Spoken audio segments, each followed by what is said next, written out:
You know, there's a ton to get to today. And it's kind of like, this is how I see this. When you were in college, if you went to college, I realize not everybody went to college. There's certainly nothing wrong with that. Or high school, whatever it might be. We had what was called Dead Week, which was where, and I don't know if you had this at UIndy, Eddie, but at IU we would have the Dead Week, I think I'm correct in this, where classes would end and then, like, you didn't have finals, wouldn't start for like a week. And technically speaking, I think you were supposed to start preparing for finals, but everybody basically was just like, yeah, no class this week. It was a dead week, right? Or you had it also when you got back to school and you had like syllabus day, but then there was syllabus week, yeah. Yeah, syllabus week, right? It was just kind of a dead week. And it kind of feels that way in the National Football League. And the fact that you have now the preseason is complete, the roster will be completed and announced, and the Colts are always the last one to announce their roster, aren't they? Isn't that how it always works? It feels like it. 4 o'clock tomorrow, the roster deadline for the 53-man, and then I think the celebration at Ulysses Bentley the Fourth's house takes place around 4:30 when he finds out he's an NFL roster player. I don't know about that. He's probably going to be on the practice squad, but you know, there's a lot to get to, even though it is like that dead week for the National Football League. And college football really gets underway this weekend. There are some big ones. We had week 0 already in the books, Jake. Eddie. Frank Reich doing Frank Reich things. I saw that. Stanford melted down, right? Against Hawaii, yes. No clock management by the former NFL head coach. Well, clock management, when it comes to Hawaii, look, listen. Have you ever been to Honolulu, Oahu? No. Maui? No. Kauai? No. Is that the name of the one island? But either way. The big island, the little island. Yeah. The clock management's tough with anything having to do with Hawaii because you're out there and it's like 18-hour time difference. You don't know what's going on. Everything's done at home. It's very strange. So I understand that. But there's all this to talk about. The Colts roster, the college football getting underway. IndyCar yesterday had a first-time champion, which is always fun to see. The Fever are, you know, in a tough situation here. Injuries have just absolutely handcuffed them. Caitlin Clark, we anticipate, is going to be back before the end of the regular season, but we shall see with that. But I want to begin today with something that I didn't think we would lead with today, and it's an area that only peripherally can I speak on, but I think it's important to be addressed. I think it's important to be addressed on this. When I worked at Channel 6 years ago, the sports department at Channel 6 for a while there literally was a two-man department. It was myself and Dave First. Jay Bausback was a producer that was in a lot, but Jay was above me. Jay went on to go outside of the business, and basically Dave and I were the two guys. And Dave got to know, Dave was really, really good. One of the things that Dave First is the best at was he could cultivate relationships with sponsors or, you know, sources and that kind of thing. And the Colts were in process of transitioning from the RCA Dome to the new stadium that was being built. And they were still in the final years of their time in the RCA Dome, but this new stadium was being built. And Dave came in one day with a couple of guys and said, hey, these guys are marketing reps or advertising reps, and they want to sponsor a segment on Sunday Sports Extra, which was our 40-minute Sunday night show. We did it on Saturdays also. Tim Bragg was also there for part of this time. And I said, oh, okay. What's the product? And the guys said, well, we'd like to do a segment with Ryan Deem, Rick DeMolling, and other offensive linemen as they see fit. Jeff Saturday from time to time, Tarek Glenn from time to time. But we're going to call it Extreme Horsepower, presented by Lucas Oil. And I'm like, Lucas Oil? What is Lucas Oil? I'd never heard of Lucas Oil. This was in the probably 05, 06. What is Lucas Oil? It's this oil company that's based in Indiana, and oil company. I mean, this is not Texas. This is not Edmonton. This is not like, what do you mean oil company? Well, it's an oil additive, and it was started by a guy named Forrest Lucas, who worked in the trucking business and realized, even though he had, again, back to my earlier point, if you didn't go to college, that's fine, right? I mean, you don't have to go to college to be successful or to be in, and Forrest Lucas, they were like, this guy, he's from Indiana, and he invented this additive that you could put in trucks that helps lubricate the truck and make the engine run better and helps with fuel efficiency, etc. And I'm like, okay. And they said, and he has this company now called Lucas Oil Products, and we are the marketing company to get the name of this company out there, this business out there. And they said, and check this out, I think he's going to name the title sponsor. He's going to be the title sponsor of the new stadium. And I thought, what in the world? I've never heard of this guy, and all of a sudden it's like the Bader Meinhof phenomenon, where someone mentions a word to you that you're unfamiliar with or mentions a band that you're unfamiliar with, and then all of a sudden, like everywhere you turn, there they are. And everywhere I turned, there was Lucas Oil Products. And Morgan Lucas was an NHRA racer, the son of Forrest Lucas, and all of a sudden Lucas Oil is up on the stadium, and Lucas Oil is sponsoring everything in the form of racing and MAV TV and all kinds of lower, when I say lower tier, I mean that non-condescendingly, but smaller racing series and racing teams. Lucas Oil is everywhere. And so I knew the story and the legacy and the legend of Forrest Lucas, but I didn't know Forrest Lucas. And several years later, and I certainly would see Forrest Lucas and would, have an occasion to maybe say hi to Forrest Lucas. But several years later, I was doing a radio show with George Hill of the Pacers. And George Hill was doing a fundraiser, as he did each and every year, to support the backpack program that he did for kids of inner city schools and lower funded kids throughout Indianapolis. And because I did a radio show with George Hill, he asked if Derek Schultz and I could MC this evening that he was doing. And it was at the Lucas estate, Forrest Lucas estate that he had purchased, that was essentially not where Forrest Lucas lived as much as it was he wanted to buy it for the purpose of sharing it with the community. And so I go to do this, and I show up at the estate to MC this event, and there I see Forrest Lucas. And Forrest Lucas had that night, the entertainment of this event that George Hill put together was a band that Forrest Lucas wanted to see play. And this smaller band comes out, and Forrest Lucas is sitting there at this head table, and I didn't know him. But as we were introducing this band, Forrest Lucas gets up out of the table, comes up onto the stage, grabs the microphone, and says, I just want to say right now that I want to thank everybody for coming out, and most importantly, I want them to watch this band because this is the best band in Central Indiana, and I can't even recall what the band was, to be honest with you, but they weren't well known. And he handed the microphone back over, and this band went and played, and so then I went down and introduced myself to him. And he told me, I saw this band play, and I just think they're great. And so each time that there's an opportunity, I wanted to be able to give them the chance to play. And when it was approached to me to use this facility for this event tonight, the one thing that I wanted to make sure is that it was contingent upon the fact if they were going to use this venue, they had to use this band. And I said, oh, so you must know them. He said, no. I don't know them. I just saw them play. And I liked the fact that they were a smaller band that wasn't a big-name band, but I thought they were really good. And then I thought about the fact that this is a guy in Forrest Lucas that Lucas Oil Products was sponsoring smaller racing series and smaller racing teams. And, yes, he had the opulence of the estate. And, yes, he has Lucas Oil's name up on the stadium.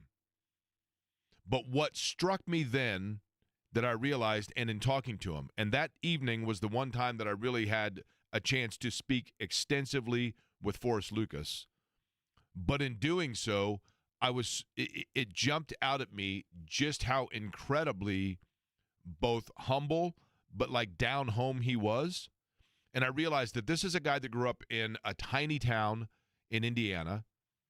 He was basically in Elkinsville, Indiana. How many people even know where Elkinsville, Indiana is? But raised on a farm in Elkinsville, Indiana.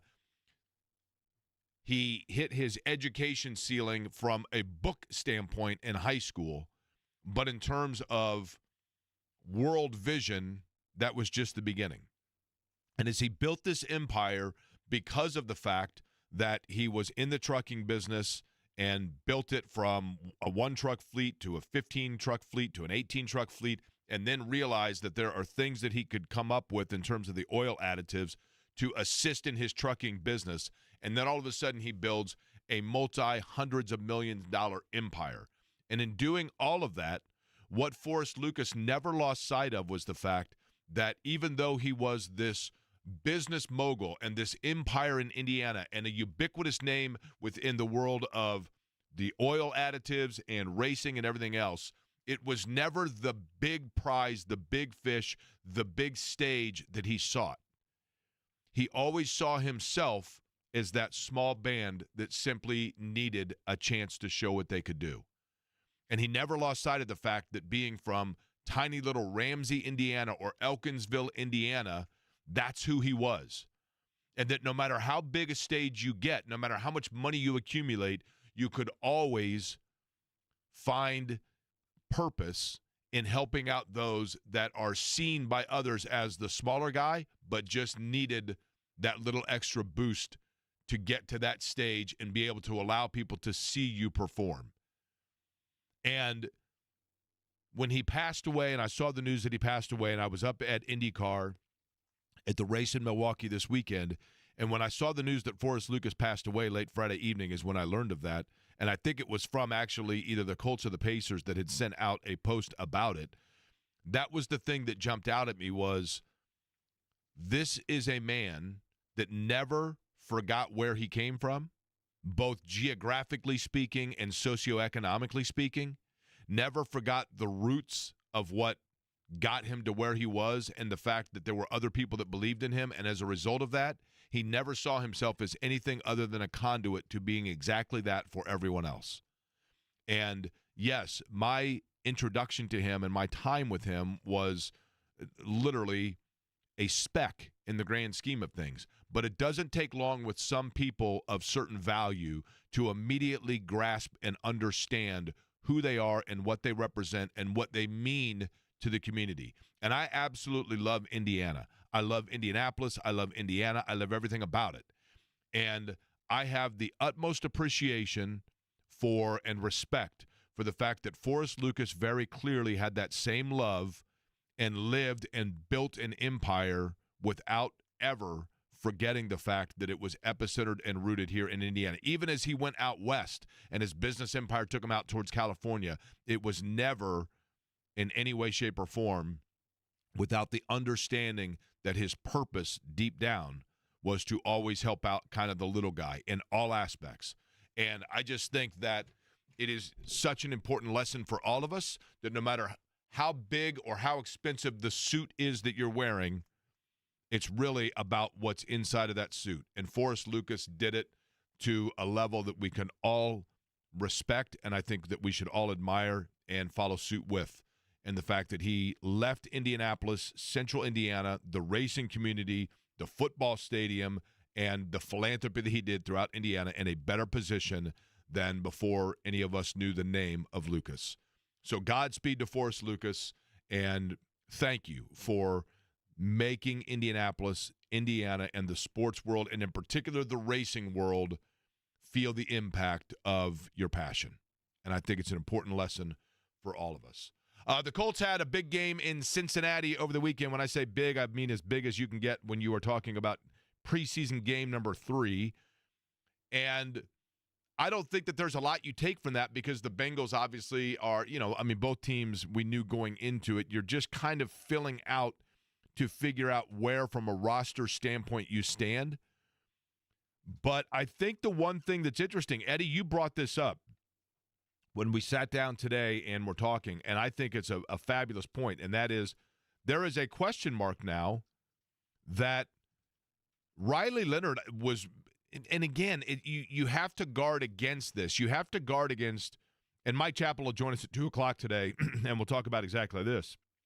But you have to guard against falling in love with what a guy does against players that are not going to be Sunday players in the NFL. But yet, if you were to take an everyday starter, an upper echelon player, are they going to carve apart a defense, any more so? I'm not saying that Riley Leonard went out there and looked like, Joe Montana. I'm not saying he went out there and looked like Joe Burrow, but he didn't look like average Joe either. And now you have to consider, do you put him on a roster spot as opposed to, say, the practice squad? And if that's the case, is he a bid stealer, so to speak? I think, Eddie, that's one of the question marks that you have to wonder now with this roster because of the fact that, and you also, if you are the Colts, if Riley Leonard makes the roster permanently, like in other words, if he's on the 53-man roster, yes, we don't anticipate that means that he's going to play at any point this year, but do you start to read into the fact that they have him and they are protecting him within their ownership because of the possibility that by year's end they could make a trade where he then moves himself into the backup quarterback situation? Is this Sam Ehlinger like all over again, Jake, with the aspect of these are guys with a lot of, high quality traits as characters, and they're very well respected within the locker room. They help out the quote unquote quarterback room with their ability to kind of, learn from the guys above them and kind of explain things to the starters and like, hey, this is what I'm seeing from over here. You could have gone here with the ball instead of here, that type of deal. Or is this a guy that, that they actually believe in? I mean, I know it's a 6th-round pick, and the work that Riley Leonard has to do as a passer is by far more than the work that Sam Ehlinger had to do when he was, going through the Colts organization, his rookie and sophomore, third year, etc. Yeah, I think with Ehlinger, I always got the impression, and I don't know this, this is just armchair quarterback radio host tea leaf evaluation, okay? Tea leaf evaluation. I always got the impression with Sam Ehlinger that Sam Ehlinger was on the roster primarily because the owner really, really appreciated him and believed in him. And I think that Jim Irsay really liked, kind of like the Forrest Lucas thing that I just mentioned. I think Jim Irsay had this like soft spot for the underdog story of Sam Ehlinger. And not that that's a bad thing, okay? Not that that's a bad thing. But, and I get it. I mean, you now, like with Ehlinger, you get the emergency quarterback situation, right, where you get to dress the guy every week. I mean, I understand all of that. But I think with Riley Leonard, there's a little more there. I mean, I do think that they have some intrigue of, is he ever going to play into being an everyday starter in the NFL? Probably not. But I think the Colts have to be aware of the fact that they may well be in a position where coming up here at the end of the year, they are right back to square one in their quarterback search. And if that's the case, if you look at it and you say, okay, if you were to look at the Colts roster, and if you are Chris Ballard, and who knows if Chris Ballard's the guy that's ultimately going to be making these decisions, right, a year from now. But if you're the Colts and you're looking at it and you're saying, okay, there is the possibility here that coming up in February, we are starting from scratch at the quarterback position again because Daniel Jones did just enough to be interesting, but not enough to look like the long-term guy. And Anthony Richardson, we've turned the page. And I do believe they have turned the page. If that's the case and you're going back to square one, then you're looking at it and saying, at the very least, we have a guy that is going to be a really solid backup or can contend for or push to see what we have there. One preseason game does not a future make, but certainly he is somebody who has played in big moments, who has played at a big-time college program. It's not like this is the guy that came in out of Kennesaw State, right? You know, it is totally irresponsible of me, totally professionally immature of me, and totally low-hanging fruit of me to come right out and say, Riley Leonard, there's your future. No. One preseason game, that would be absurd. But it is a franchise that I think you have to anticipate the possibility that next year you are starting from scratch. And if that's the case, then, okay, you have one of the, let's say, 3 guys that you may be looking at towards contending for that position. You know, I mean, that's the reality. I think it's a fascinating saga, if you will. I think it is as well because, I mean, he's got what Anthony Richardson does, and that's a ton of college experience. That's correct. And at the highest levels. He made it to the national championship game. He led Notre Dame there. He understands what it's like to be a leader, you know, of an entire team and have people behind him and try to get people to, you know, rally for him. That's an area of Richardson's game that still has to improve. You know, one of the things, by the way, Don Fisher going to join us coming up here just about 10 minutes from now on the show today. Also, Ed Carpenter yesterday getting a win. Christian Rasmussen got the win, but Ed Carpenter, of course, ECR Racing getting their win yesterday, the first in the career of Christian Rasmussen. And, you know, he's been a lightning rod kind of driver, and I wanted to have Ed on just to talk about things going on with ECR. And, you know, Carpenter's always fun anyway, but also to congratulate him on for that team getting that win yesterday. He's going to join us about 1:30 today, Mike Chappell at 2 o'clock. But back to the point that you were talking about, Eddie, in terms of just leadership of Riley Leonard. We don't know that, right? I mean, but to your point, more experience at the college level. Anthony Richardson is a fascinating figure in Indianapolis right now because he's kind of become the Ferris Bueller quarterback. And what you never want is to be the Ferris Bueller quarterback. And I don't mean the Ferris Bueller quarterback because Anthony Richardson took a day off, although he kind of did when he tapped the helmet, right?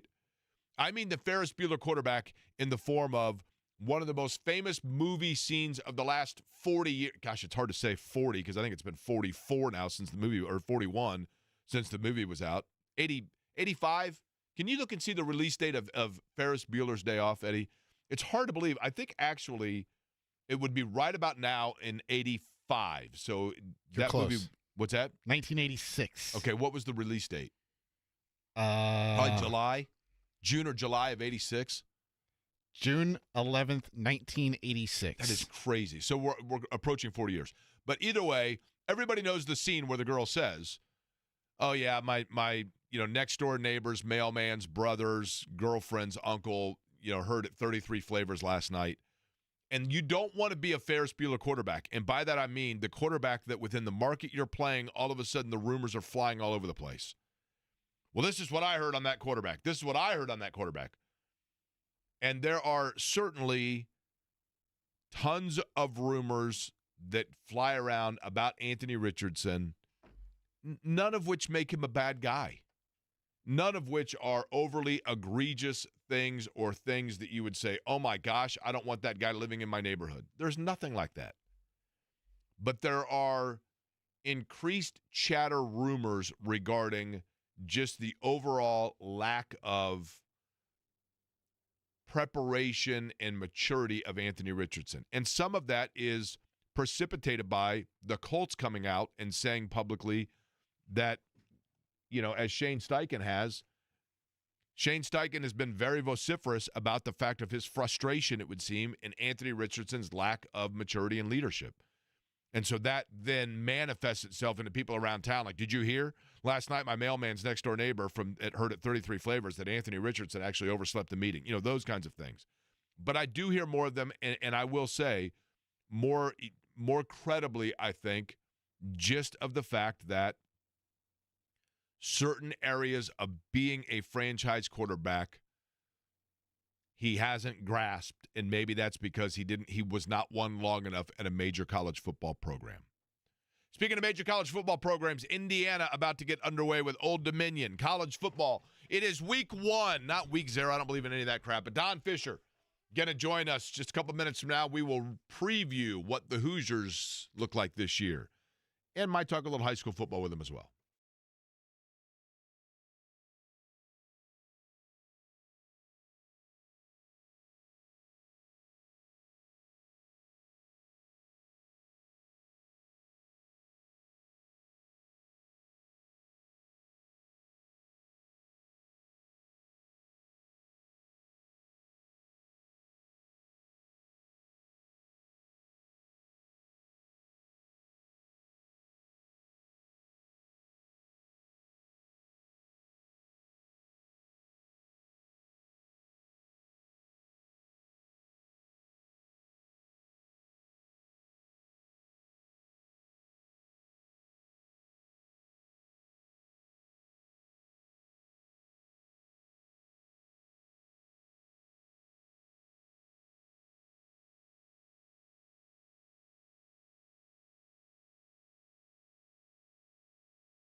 This Saturday, college football, and I realize, yes, there have been games played, but for Indiana, a much-anticipated season, obviously. I think last year there was obviously a lot of intrigue just because Curt Cignetti was new and certainly the bravado of Curt Cignetti. And then he backed it up. And, you know, I mentioned earlier this week, it was so much fun. I don't know.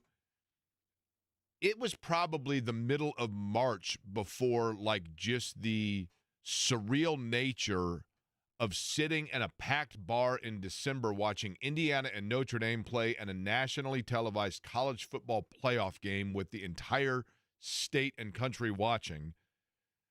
It was so cool, but at the same time, it was surreal.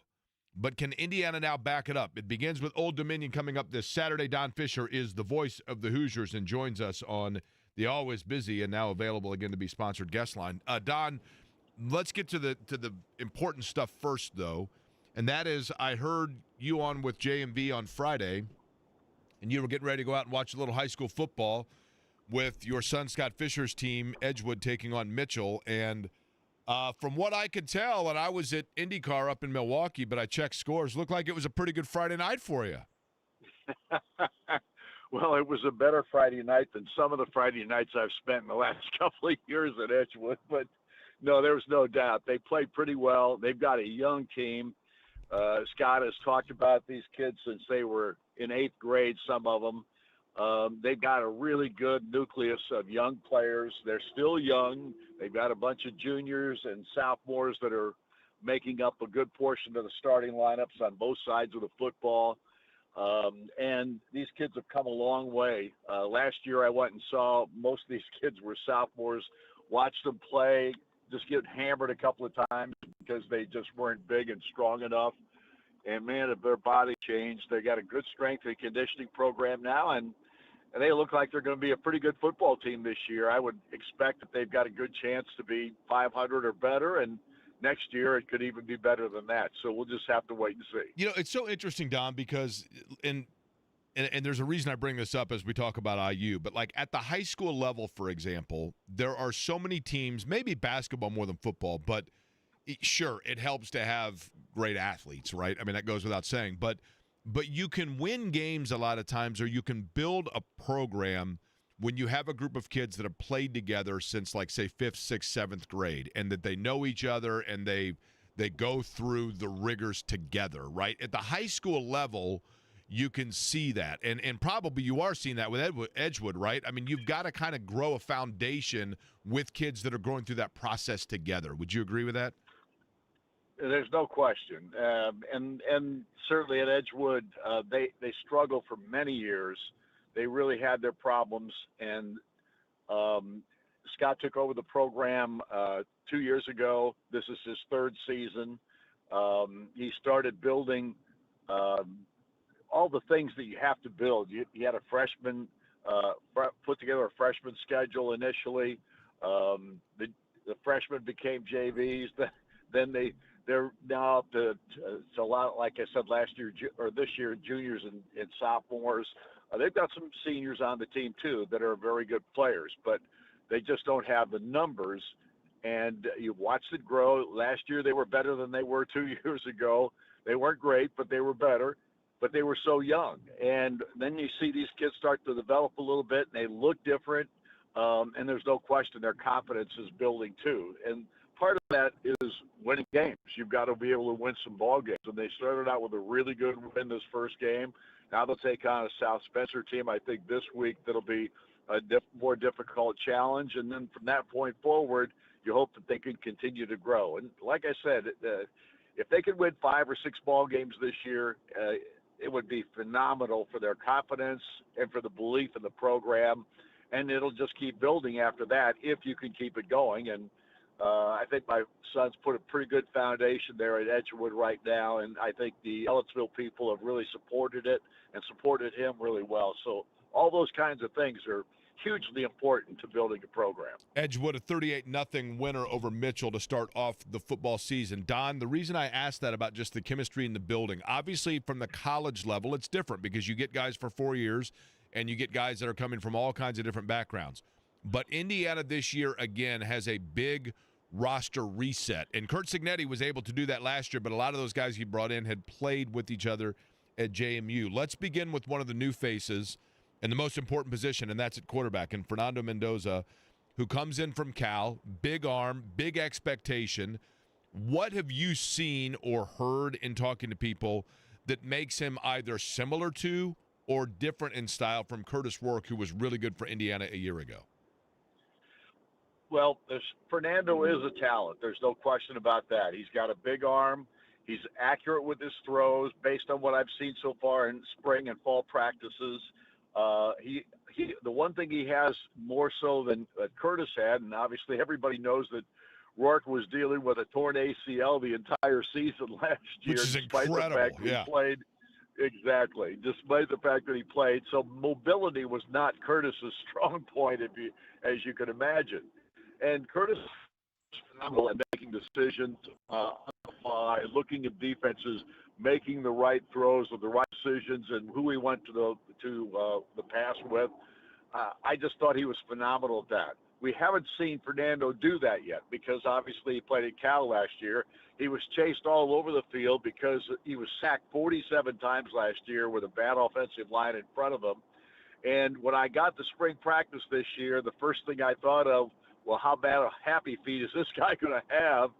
And he did have a little bit of jitters out there. You could just tell that he'd gone through some trauma last year in regard to getting sacked all the time.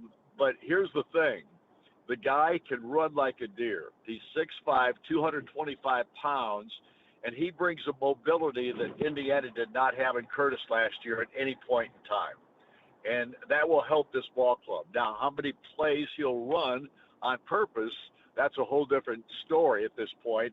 But he is capable of moving the football with his feet and his legs more so than Curtis ever thought of doing last season. So that makes him a different type of quarterback. But I think his arm strength is a little bit better than what Curtis's was. I don't know if his accuracy is as good at this point as you would hope it would be. And again, I'm not putting anything negative on that from that standpoint. I just haven't seen it yet. So, but I do think he's a big-time talent. There's no question about that. And he actually has 2 years of eligibility if he's not good enough to go to the NFL next year. So this is a guy that could be around for a while. And Don, I really like, and I want you to tell me, Don Fisher, the voice of the Hoosiers, is our guest.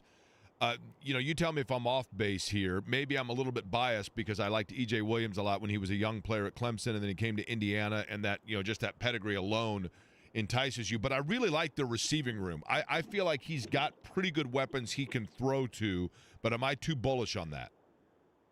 No, in fact, last year, nobody knew how deep that receiving room was because they didn't know, how good some of those other receivers were, Miles Price and Keyshawn Williams and guys like that nobody had ever heard of because they came out of the portal. This year, that's not the case. I mean, E.J. Williams is a talent. There's no question. His only problem at Indiana has been that he hasn't been able to stay healthy. And in the spring and here in the fall, he has been healthy the entire time, which is a huge, huge thing because this guy is 6'3" and got tremendous ability to catch the football and good speed to go along with that size. You also have Omar Cooper back and Elijah Surratt, who was just tremendous last year. Both those guys made big inroads for Indiana's receiving corps last season. Those two guys, along with E.J. Williams now, give you a big room again, and it's even bigger because there's a freshman named LeBron Bond who I have watched in the spring and now here in the fall, and this freshman is tremendous. He's a little guy, but he's very much like some of the other guys we saw last year come out of nowhere and be factors for Indiana football. So, and they've got others as well. Charlie Becker's a redshirt freshman, or I guess he's a sophomore this year. He did play enough last year to burn his red shirt. But Charlie Becker is one of the fastest guys on the team, and he's like 6'3", 6'4", another big receiver. So their wide receiving room is as deep, if not deeper, than it was a year ago. And I don't think there's any question they've got tons of talent there. Don, where is the part of Indiana that is a question mark for you? When they get underway here coming up on Saturday against Old Dominion, what's and as the year goes on, what's the one thing that you look at and say, that's where I want them to kind of prove to me that they've shored it up? Well, probably the biggest question mark would be the interior defensive line. C.J. West is gone. James Carpenter's gone. Two of the best defensive linemen Indiana's had in some time. Both those guys graduated. They're out of I think C.J. West is hooked on with an NFL team. I'm not sure about James Carpenter. All I know is that those are the spots that Kurt Cignetti was trying to fill out of the portal. I think he got a guy named Hosea Wheeler, is a very talented young guy, not young, but talented player that they brought in, along with a couple of other guys, a kid named Wyatt. At one of the defensive end spots could be a major factor for them as well from Maryland. So there's an interior defensive line that they could be very good, but we just haven't seen them play yet. We'll have to see how these guys all work out. Mario Landino was another guy that played a lot last year as a true freshman, earned his red shirt. I think he's probably going to see a ton of action this year as well. And we'll just have to see. But if there is one spot that I would question, it would be the interior defensive line, just to see if they can prove themselves like C.J. West and James Carpenter did last year. Lastly, Don, a year ago, Curt Cignetti, we talked about this, and it all paid off. I mean, Curt Cignetti, he had a larger-than-life presence about Indiana right when he got on campus. And I think part of that was out of necessity, both for himself and just for that program in general. How is he different a year later, or is he in any way, shape, or form different just in terms of his approach to the season? Curt Cignetti, in my opinion, doesn't change. He's the same coach.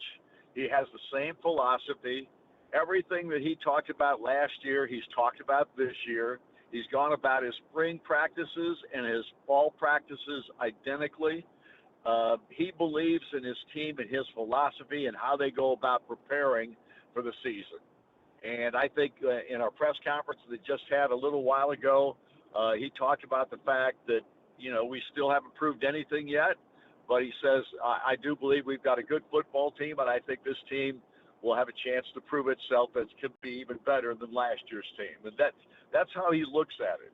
But right now, I think from a process standpoint, nothing has changed with Curt Cignetti. He does everything the same year in and year out as far as directing the program.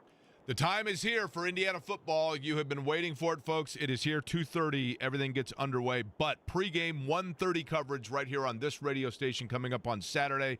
And then Don Fisher will have the call Indiana and Old Dominion to kick off the season. Don, appreciate it as always. We'll talk to you soon, all right?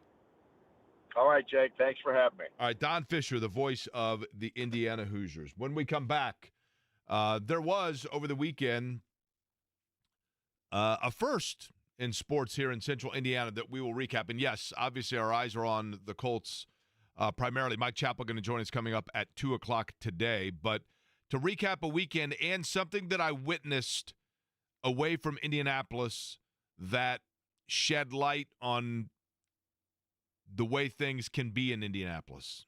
And I'll explain what I'm talking about next.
Ed Carpenter going to join us coming up bottom of the 1 o'clock hour. Yesterday, Christian Rasmussen getting his first win in the NTT IndyCar Series. And interesting because in Portland 2 weeks ago, Rasmussen was involved in a situation with Connor Daly where Connor Daly afterwards said to me, Rasmussen hit everything but the lottery. Pretty good line. And Rasmussen is definitely has the reputation of being a fearless type racer, and sometimes that's misconstrued as a reckless racer. When he was coming up through Indy Next, I mean, he was definitely one that was like, man, this guy will try to put the car anywhere. And at times it doesn't mean that he was always the best with equipment. But in the 500, he was pretty impressive as a rookie. Last year, I remember being like, whoa, I mean, this guy's not afraid of the moment for certain. He's been pretty good on those short ovals this year, hasn't he? Man. For a guy that did not grow up in the United States running around on ovals, I mean, he has figured that out in a big way. Was it Iowa where he was making that insane push, and then there were a couple of crashes and it didn't go his way? Exactly. Yeah, and yes, I mean, and when you get on those short ovals, Eddie, I mean, you're in traffic all the time. I mean, you've just got to be able to feel your car. And what happened yesterday was late in the race, Alex Palou was dominant. Yep. All race. And, if Alex Palou had not already secured the championship and that was still in the balance, would they have strategically played it differently down the stretch? Maybe. I don't know. But in the last, when there was it was really weird because all of a sudden there was this sprinkle. And so they threw out the caution. I mean, rightly so, but it wasn't for very long. But during that caution is when every team but essentially Palou, McLaughlin, and a few of them running up front came in for fresh tires, and that just was the difference for Rasmussen. He had a grip where he closed in on Palou quickly, and Palou just finally, he couldn't get, once Rasmussen got past him, he checked out and got his win. But when we were in Milwaukee, probably whenever the schedule was announced, I bought a ticket for the Brewers game. Just one, just you? Just me. No Michael Young with throw up on his lap or anything? No. Or any Cheetos in his socks? A lot of times what will happen is I'll buy a ticket, we'll, instead of buying 5 tickets together or whatever, we all kind of, sometimes when we go to these races, myself, Nick Yeoman, Michael Young, Mark Janes, Chris Pollock, who's our general manager, Rick Evans, who's our engineer. A lot of times, you never know from one to the next. It's somebody will say, hey, I got a college buddy that lives in this town, or I've got to do this, or got to do that, or I got to stay late and do this, But we all strategize what we're going to do, and more often than not, we try to do group events. We all got together when we were in we all got together down in Barber. We all got together in Detroit, etc. So for this one, I bought the Brewers ticket thinking, okay, maybe the other guys will come along, whatever else. But I bought the ticket back when the schedule first came out. And when I go to, if I end up going to a game by myself, which I have done in Milwaukee before. Now, was that a smarter financial decision than purchasing your White Sox ticket on opening drop of the schedule? Yes, and I'll tell you why, because that's exactly the point here. When I bought the ticket, and then when I get to the park, I always walk in and look and find the most remote seat that has no one near it in the top row of the stadium. Yeah. I tried to do this at a White Sox game once, and the upper deck wasn't even open. I did it in Oakland when I was seeing the Athletics play, and they had banners in the outfield that said, "Welcome to Oakland, home of the Athletics," because they put banners over so many seats. Mm-hmm. I got to the Brewers game, walked in, and I'm like, okay, I'm going to scout it out. And I walked into the upper level and looked up, and Eddie, literally, there were 2 open seats that I could see, and they were behind home plate and the upper deck. As you walked up the walkway all the way up, there were 2 seats against the back wall of the top level of the stadium. Yeah. And so that's where I sat. And I had 1 seat next to me, and I think that was the only seat open that I could see at least. And the point is this. I've been to Brewers games several times when we've gone up there. I've been to Reds games. I've been to about every major league park at some point. And the bottom line is it was packed.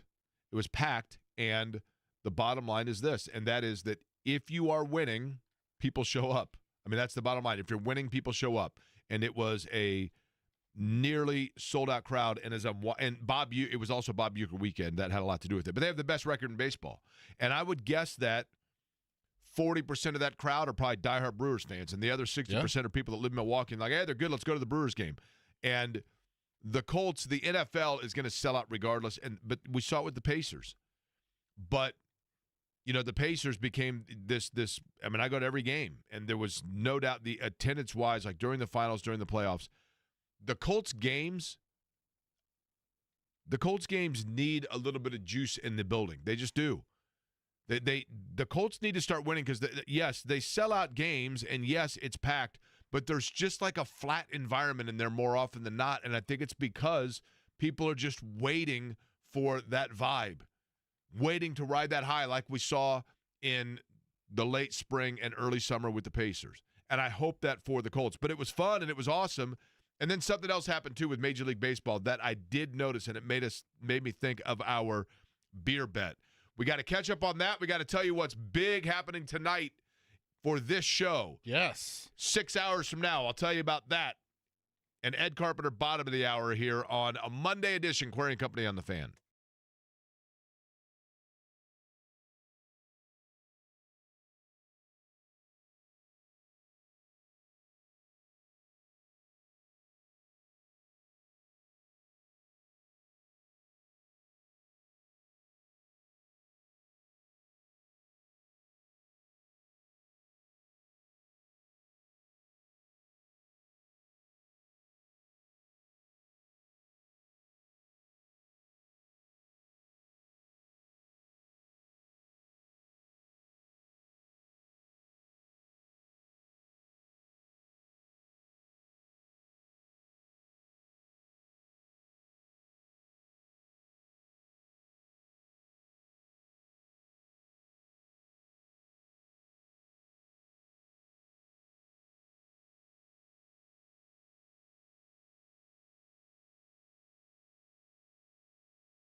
the Cincinnati Bengals over the weekend. Are you a Bengals or Bengals guy, Eddie? Bengals. Say that again. Bengals. Now, which way do I say it? You tell me if I'm saying it incorrectly or correctly, because I'm just going to say it organically without thinking about it. So let me say it all over again, and then you tell me how I'm saying it. Colts get a win over the weekend versus the Cincinnati Bengals. Did I say it correctly or incorrectly? Okay, hold on. Give me 1 second here. Okay, you ready? Mm-hmm. That's how you said it. Versus the Cincinnati Bengals.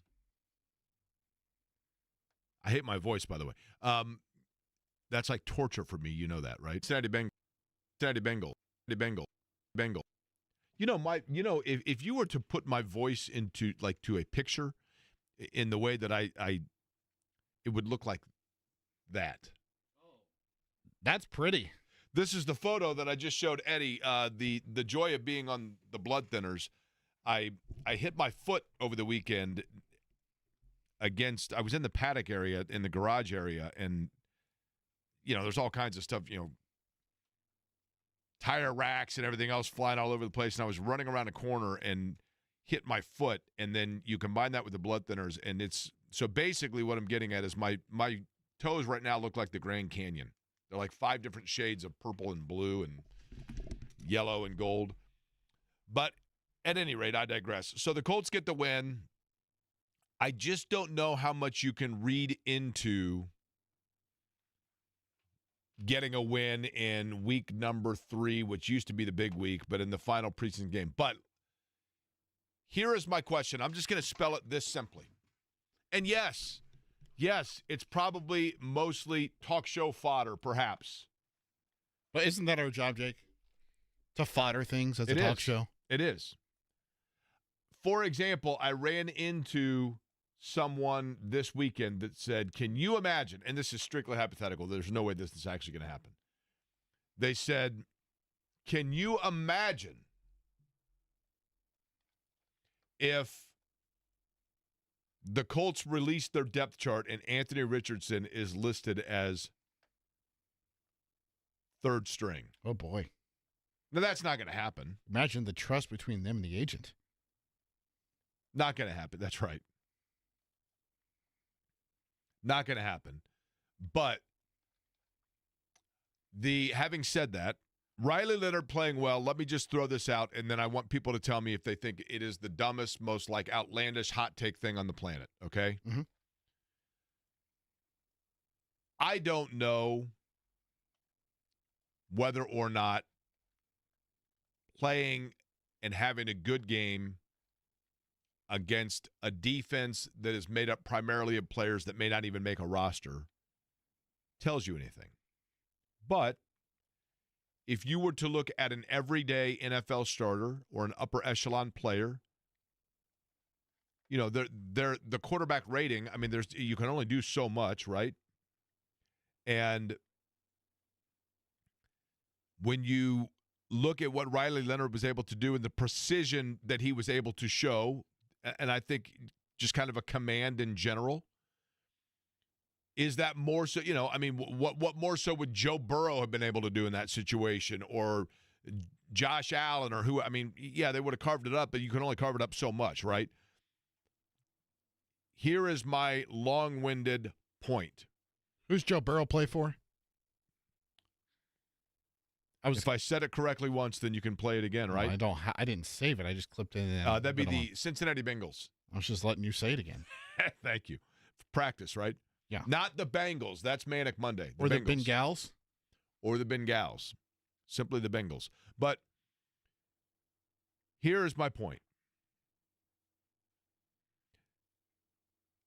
Is there any chance that Riley Leonard showed enough that the Colts, if they've already made the decision that Daniel Jones is their starter this year, did Riley Leonard show enough that the Colts are now comfortable completely cutting bait and trading Anthony Richardson before the trade deadline this year and having Riley Leonard as their backup? What's an acceptable return for Richardson, Jake? To where you're like, yeah, I can do that. And what would be something you would scoff A at? second and a fifth. You think a team would give up a second and a fifth for Richardson? It's a very good question. The problem is they haven't afforded themselves enough time to show the rest of the league what he can consistently be. Well, is that them or is that Anthony? Both. Fair. Well, I mean, them to an extent now because they've made the decision they're not going to go with him. Well, then the Anthony part of it is just not being available. But this is, well, he's available now, and they've decided to go against it is what I'm getting at. Very true. My point is this. They have made the decision, and they have outwardly said this is Daniel Jones' season. And that the only reason Richardson is going to be on the field is if Daniel Jones is unavailable. Now, we all know that if they start out 0-5, that probably changes. But as of right now, that is the mindset. When you have outwardly said that, you have made the decision, you've turned the page on Anthony Richardson. They've turned the page on Anthony Richardson. I think when the quarterback's coach of the Indianapolis Colts comes out and says, I've done about everything I can do, and I'm paraphrasing, but that's basically what he said, they've turned the page on Anthony Richardson. I'm not saying they're right, wrong. I'm not stepping on either side of that line in the sand. But the Colts, at least in terms of their action, have stated that they are turning the page on Anthony Richardson. Yeah, I know. I get it. Chris Ballard has said, look, we still have him for another year. We've not thrown in the towel. I get it. But have you ever been in a relationship with somebody where, like, somebody's like, so why did you guys break up? And you're like, we just kind of figured out we were just kind of going through the motions. And, like, it went on like 6 months longer than it should have. We just kind of were going through. Like, that's where they are with this now. They can say all they want. Chris Ballard can say all he wants. Anthony Richardson is a guy that we still have not completely given up on. He's going to be on our roster. We have him for another year. He can say that all he wants.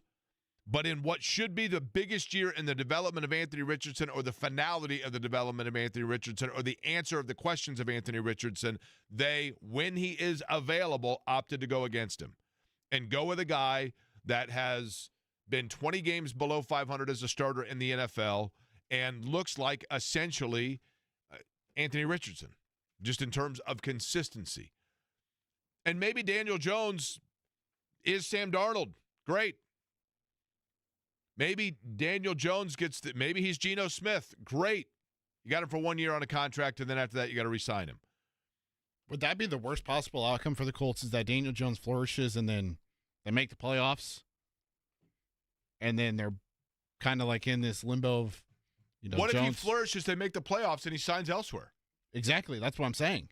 Either way, though, the worst, is Daniel Jones – does anybody really think Daniel Jones is the long-term quarterback? I don't care if he goes, let's say they go 12-5. Is Daniel Jones the long-term quarterback? If they go 12-5 this year with Daniel Jones, you've got prime DeForest Buckner, prime Jonathan Taylor, prime Michael Pittman. If they go 12-5 with them this year, do you really feel like things head upward? Or is that already sealing Daniel Jones? I don't know. I'm not here to, again, begrudge Daniel Jones either. What I'm saying is this. They clearly have turned the page on Anthony Richardson. Whether they want to or not, their actions have said that's what they've done. So now, if you know that you're starting over from scratch a year from now, and they are starting over at quarterback from scratch a year from now, maybe they're starting over from scratch with Anthony Richardson. I don't know, but I don't know how you come back to that now. But if Riley Leonard is on the roster as a full-time member of the roster, and yes, I know he's their emergency quarterback, but if he is on the roster, is that because they are willing to – because what's the worst-case scenario? If Daniel Jones is your starter and Riley Leonard is your backup, and you go in and Daniel Jones gets hurt or he plays terrible, whatever, and you hand the keys over to Riley Leonard, is Riley Leonard the second coming of Curtis Painter, or is he the second coming of Chris Chandler, where it's like, oh, wow, we didn't think he'd be this good this early, but here he is, right? Probably in between. But either way, if you're getting to that point anyway, the year's a wash. I think the Colts would tell you that if they get to the point this year where Anthony Richardson suddenly becomes your starter, the year's a wash, because they have told us this is if Daniel Jones is not starting, it's because one of two things happened. The guy that you elected to be your long-term starter is hurt, or the guy you elected to be your long-term starter sucks. It's one of those two things. And so the rest of the league sees it as you've turned the page on Anthony Richardson. And that's the thing that kind of hurts is that hurts his market value then. Hey, Jake, I'm not saying start him, but Brock Purdy was the last pick. Why can't Leonard come out of nowhere too? I think that Niners team had a better roster, but yes. I kind of think that's where the shift in the mindset of what they want out of the quarterback position has been made, Jake.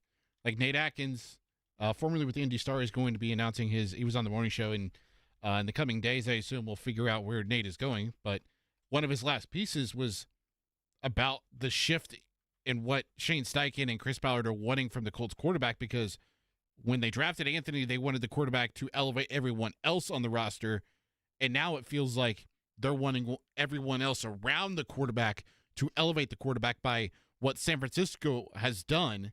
When Brock Purdy was on that rookie deal, he had Deebo Samuel, Brandon Ayuk, George Kittle, Christian McCaffrey, and all he had to do was be the point guard and distribute it to all these guys, and all those guys made plays. Right, you're right. Like, is that what they feel they can do with Michael Pittman Jr., Josh Downs, I think they have a good roster, etc.? They do have a good – I mean, give credit to Chris Ballard in this regard. They have a good roster, right? How good is the question? Now, I still think there are questions along the defensive line and being able to get to the quarterback. Here's the problem Chris Ballard has, okay? Chris Ballard opened Ballard's Steakhouse. Ballard's Steakhouse was opened. Nice. Chris Ballard was put in charge of opening a restaurant, and it's Ballard's Steakhouse. And you ask somebody, you go, hey, have you been to Ballard's Steakhouse? Well, they haven't opened yet, but I went in there for part of their soft launch. And I got to tell you, Ballard Steakhouse, they have they've got one of the best, literally one of the best salad preparers in the city. They got a guy that if you're talking about your introductory salad, or for that matter, if you get a Caesar salad, this guy chops lettuce and finds greens like nobody's business. Great salads. And in addition to that, he went out actually and found from another restaurant one of the best creme brulee preparers that you're going to find. The dessert, the creme brulee, to die for. I can tell you right now, it's going to be phenomenal at Ballard Steakhouse. Really good. And they've got a pretty good baker that makes good rolls. The guy comes highly praised, and he's in his prime. He's been making rolls for a while now. Good rolls. Not as good as the handmade fresh rolled breadsticks at Chicago's Pizza, where tonight at 7 o'clock we're going to have in Greenwood, our official Query and Company fantasy football draft from those that we've given away roster spots towards at Chicago's, but very good rolls nonetheless. And I got to tell you, they found a guy that is one of the best at wine selection. They've got an unbelievable wine room at Ballard Steakhouse. Really good. Really good. They found a gal that is one of the best and very creative in the way that she makes baked potatoes. The baked potato side at Ballard Steakhouse is phenomenal. That sounds awesome. So you're telling me they've got really good rolls, they've got really good salads, they've got a great wine list, and they've got creme brulee? Yes. Just out of curiosity, what about the asparagus and mushroom? Thank you for asking. They actually they went out, and it was amazing. But the last 2 years, they found the best mushroom grower and the best asparagus preparer in the Midwest. Couldn't believe that other people. And matter of fact, Ballard even said when he was going out and looking for a mushroom preparer, he laughed and said, "I just got the best mushroom preparer available on the restaurant market," and they've got it great. It looks and the mushrooms now really coming. This year's crop of mushrooms looks really good, and the asparagus excellent. Okay, that's all awesome. How about the steaks? Well, that's the thing. He's still looking for actually a steak chef at Ballard Steakhouse. Everything else is great, but in terms of he's still looking. Ballard Steakhouse now, they're in month 9 of preparation. And I think as soon as they get somebody that knows how to make steaks, it's gonna be a great steakhouse. Everything else is good. Steaks, we don't know yet. We are in year 9 of the Chris Ballard regime. And we are sitting here in late August having a discussion on a radio show in Indianapolis, Indiana, as to what the future is at the quarterback position in year 9. And I get it. I get it. Andrew Luck retired. I get it. Since retiring, Andrew Luck has gone out, had another child, moved, traveled the world, seen architecture, ridden his bike, gone to soccer matches, got bored, gone back to school, finished a secondary degree, and taken another job. At the time that Chris Ballard had Andrew Luck retire on him, look at the quarterbacks right now that are dominating it in the NFL. How many of them were starting for that respective franchise at the time that Andrew Luck walked into that press conference and announced his retirement? The NFL stands for not for long, baby, and that includes not just that you are successful not for long, but also you can only hang on the, I'll use excuse or explanations for so long. You know what I mean? I mean, that's the reality. But we are in year 9, and we are still sitting here wondering about the quarterback position.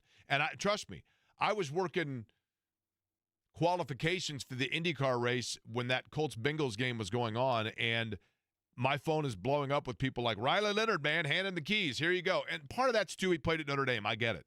If Riley Leonard had come in and done the exact same thing and had just led Arizona State to the college football playoff, would people be as equally high on him? I mean, that is admittedly, obviously, a to an extent, a local team, or certainly one of a very high number of local fans. And that plays into it as well. And I'm being very almost facetious and outlandishly, speculative when I say, does Riley Leonard, based on one preseason game against the Cincinnati Bengals, does this move things up now where Riley Leonard is your backup and Jason Bean now becomes the guy that, like, there's room for him on, in the practice squad / move up on emergency basis level guy? I just didn't think, and it's outlandish to say all of this, but my point is this, is it? Chris Ballard had to make the decision on which franchise quarterback to select to build his team around, and he came out and said, and yeah, maybe you can say it was a dry year, but he came out after the fact and said, if we had the number 1 pick, Anthony Richardson was our guy. And it's difficult to say that and then publicly basically turn the page within the first contract. You are admitting your error. And if that's the case and you go back to square one, is Daniel Jones your future or is Daniel Jones a seat warmer? I mean, that's the other thing you got to ask yourself. Is he the future or is he the seat warmer? That's what you got to ask yourself, and that's where you are. And when you are heading into now week number 9, and you start out with Miami, and you start out with look at it this way, Eddie. Can you give me the exact date that Andrew Luck retired? Do you remember the exact date? It was 6 years ago on Saturday. So what was Saturday, the 23rd? So it would have been 2019, is that right? Yes. I'm going to list for you the first 5 games for the Colts, and I want you to tell me whether or not these quarterbacks were on that roster 6 years ago. You ready? Yesterday, 24th of 19. Okay.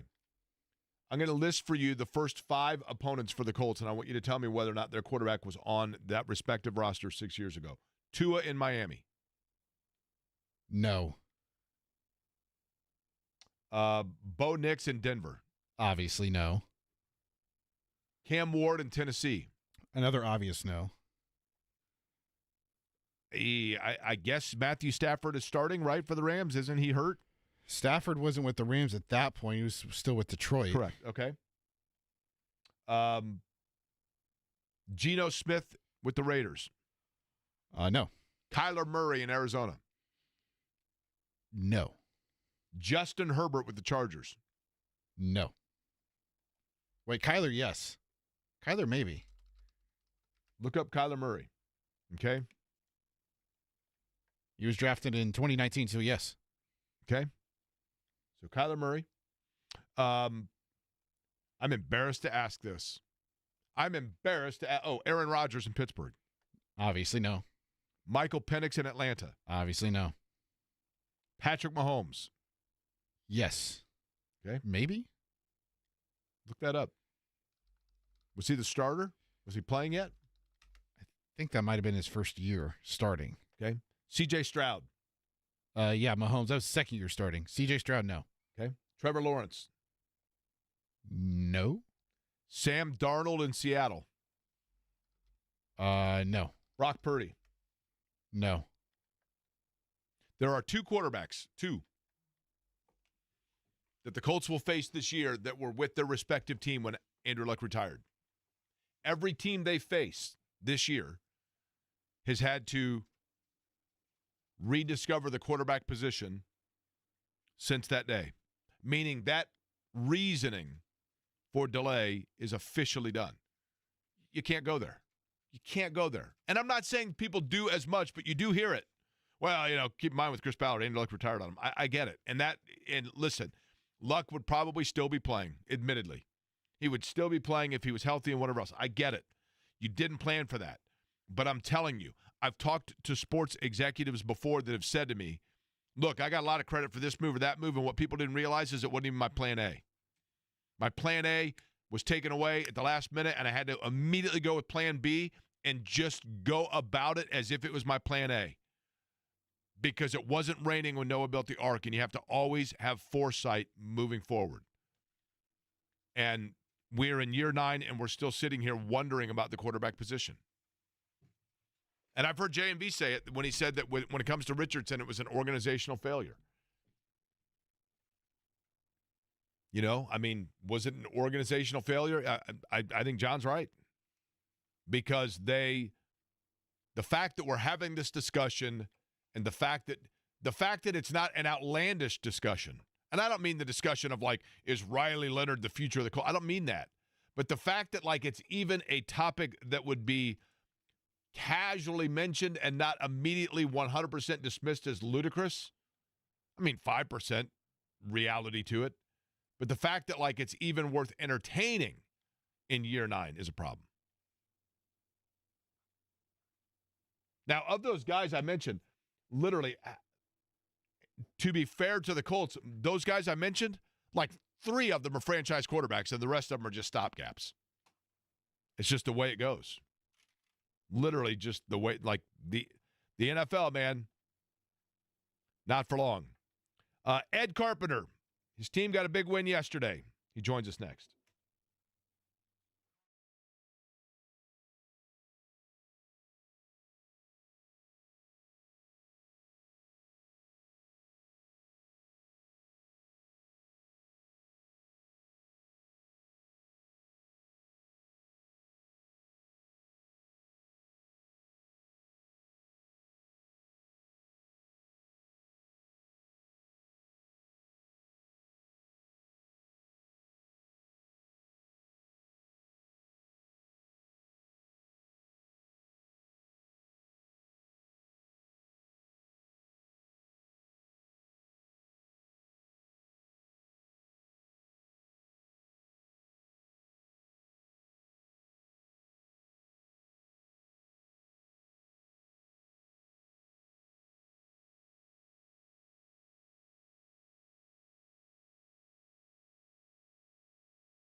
have some Java House coffee with Splenda in it. What better thing to accentuate it than donuts, which is exactly what Christian Rasmussen provided in getting his first win of his career in the NTT IndyCar Series, as you just heard Nick Yeoman and Mark Janes explain on IndyCar Radio. And ECR, Ed Carpenter Racing, is a winner for the first time since Renus VK won in Indianapolis. Ed Carpenter joining us now on the program to celebrate the win. Ed, congratulations yesterday on what was just a great team win, I thought, because Rasmussen, and we'll get to this in a second, is a heck of a driver, but that was also some pretty darn good strategy by you guys down the stretch. Yeah, I was really happy with the whole weekend. I thought it was a great team effort, really good execution, across the whole squad, both cars, having two in the top four in this sport, it's really hard to do. It's a really, really strong group effort all weekend. And Jake, and I need to add this: you can win too. I know you're a very loyal Java House consumer now, but it's buy one get one of 12 packs after that victory. So strike while that deal's there. Code ECR on JavaHouse.com. Buy one get one. So Ed, I will admit to you that I took advantage of that. There was a code yesterday, Milwaukee, for Java House that I used for a discount. And then today, ECR, the code, JavaHouse.com. And I'm telling you, the Peel and Pours pods are awesome. They're awesome. And so I went ahead and bought some of the Colombian, which is what I enjoy. I've always said, Ed, the funny thing is like I was never a coffee drinker. And then I started drinking that, and I thought, well, this is probably better than other stuff that you can drink to wake you up in the morning. So I do enjoy it, and I certainly appreciate that by all means, Ed. Let's get to this. For those that are unfamiliar, Christian Rasmussen is a driver that he is a fearless driving style. I don't think there's any question about that. And you and I actually had just talked a couple of weeks ago when I said to you, I was like, man, it really feels like he's kind of rounding the corner here and things are starting to come to him a little bit. What was it that you saw in him as a young driver, and what have you had to do, if anything, to polish him, so to speak, to this point? Well, I'll start with the beginning. I've always, we have a history as a team of bringing guys from what was Indy Lights and now Indy Next. So, I consume and watch a lot of those races and track the young guys that are coming or potentially coming to IndyCar. And Christian had he was with Andretti his first year in Next, and then HMD his second year.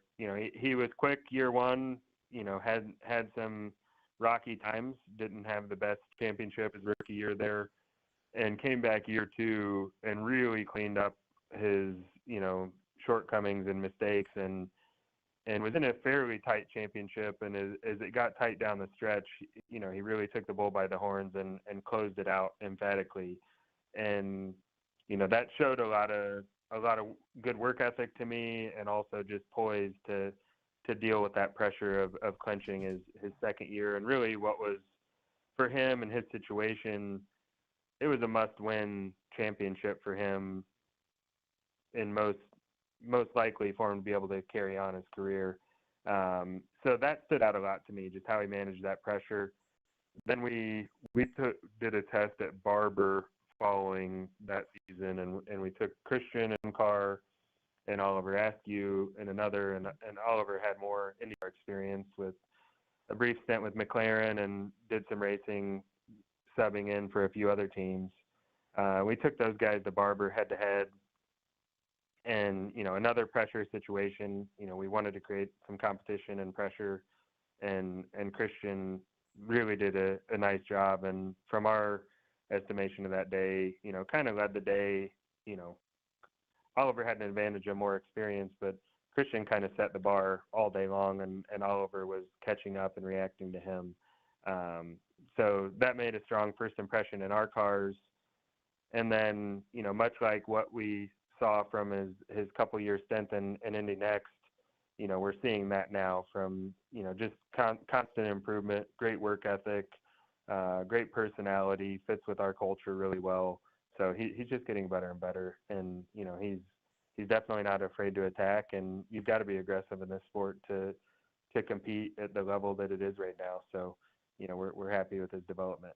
You know, one of the things, Ed, that's interesting to me, Ed Carpenter's our guest. He, of course, with ECR and Christian Rasmussen, their driver, getting his win yesterday. He has been so good, in particular on the short ovals. And yet, if you look at the background of, growing up, I'm assuming that this is the case, that when you're karting and you're coming up through like Danish Formula Ford, and then I know that he got into the latter series, which provides oval opportunity, but I would assume that his early racing background, Ed, did not include a lot of short ovals. Is that form of racing something that, and I know that this sounds really elementary, that just some guys get and some guys don't? And if that's the case, what was it about his driving style that matches with that? Yeah, I think you're right. I don't think he did any oval racing until he got into the Road to Indy program. But, you're right. Some guys, I think, just get more comfortable quickly and their style, crosses over really well. He's a brave driver and isn't afraid to drive the car, the way it's required at times at places like Milwaukee and other short ovals. But without a doubt, short ovals are his biggest strength right now. He easily could have won Gateway. We had an issue there that sent him to the back with a penalty, and he drove through to finish third. But without that penalty, he would have been fighting for a win there. So, it wasn't a total surprise for us as maybe it seemed on the outside, because we know that type of race is his strength. I got out of the car a year ago before Milwaukee and put him in because I felt like he was going to do a better job than me, quite frankly. So this was his first time going back to an oval in an Indy car for a second time. So he was really poised for a good weekend, and, credit to him for executing at the end when it mattered. After the race in Portland, there was a pretty highly publicized on-track battle between Connor Daly and Christian that knocked Connor Daly out of the race. Connor did have a pretty good line when he said, look, he hit everything but the lottery out there. After that took place, and I think you mentioned this to me yesterday, Ed, and then kind of the flurry after the race, with all of that and the criticism or the conversation about Rasmussen's driving style, did you have to say anything to him? No, I didn't. There's been a lot of talk. Obviously, there's a history with myself and Connor, which, unfortunately for him, he views much differently than I do. I like Connor, have a lot of respect for Connor.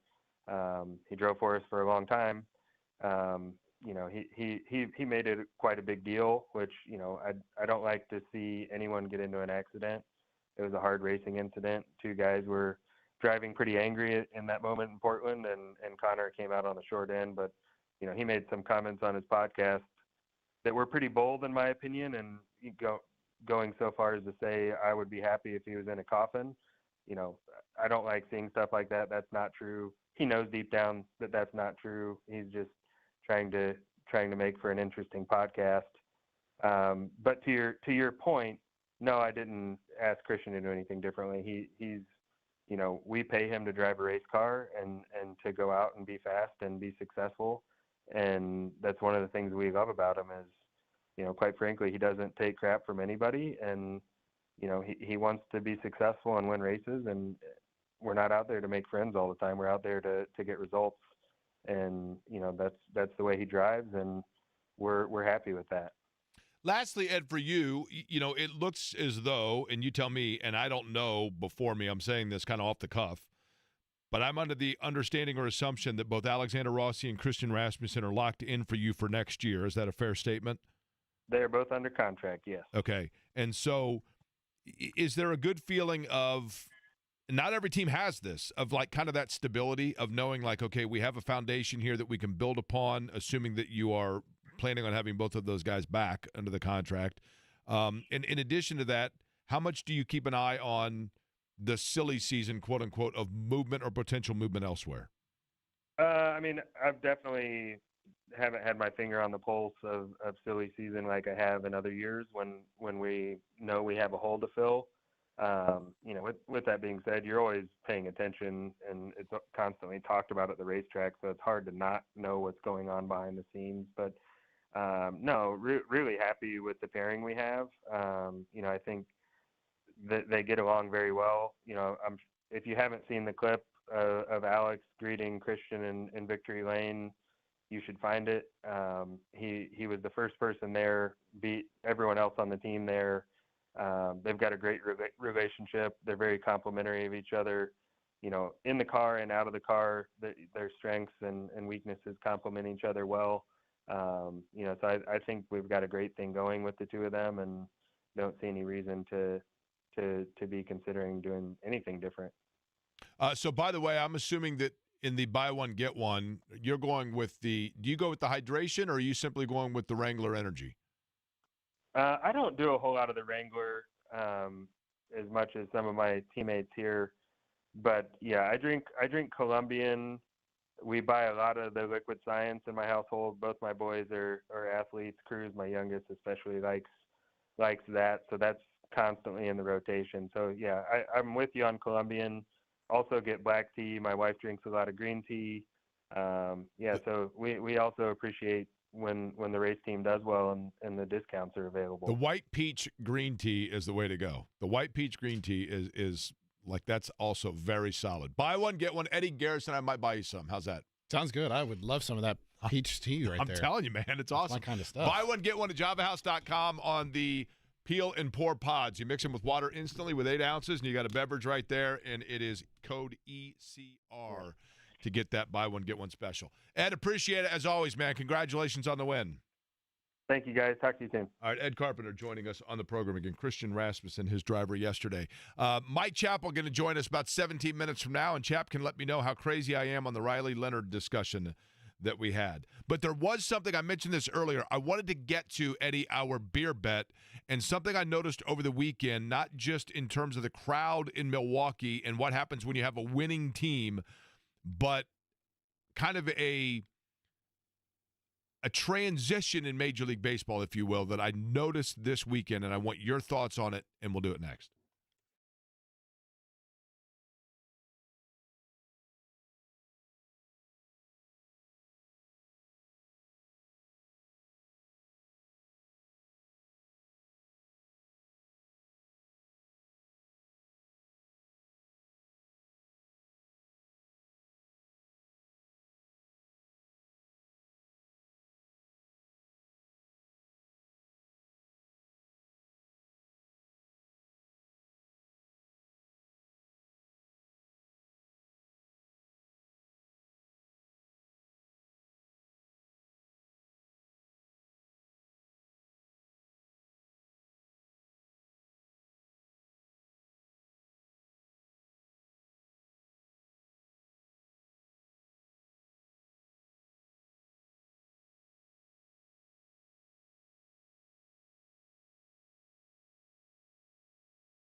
Little dazed and confused here, right? Never seen the movie, so I don't know. You want an unpopular confession? You haven't either? No, I have. Oh. Dazed and Confused is enjoyable because of just and I was obviously a very little kid in the era in which it was to be taking place, but do I need to be dazed in order to understand Dazed and Confused? That's kind of the point to an extent, but and I think JMV likes it a lot because he plays a lot of clips from it. I'm not saying I disliked the movie, but it kind of really has no plot. It's just like 2 hours of okay.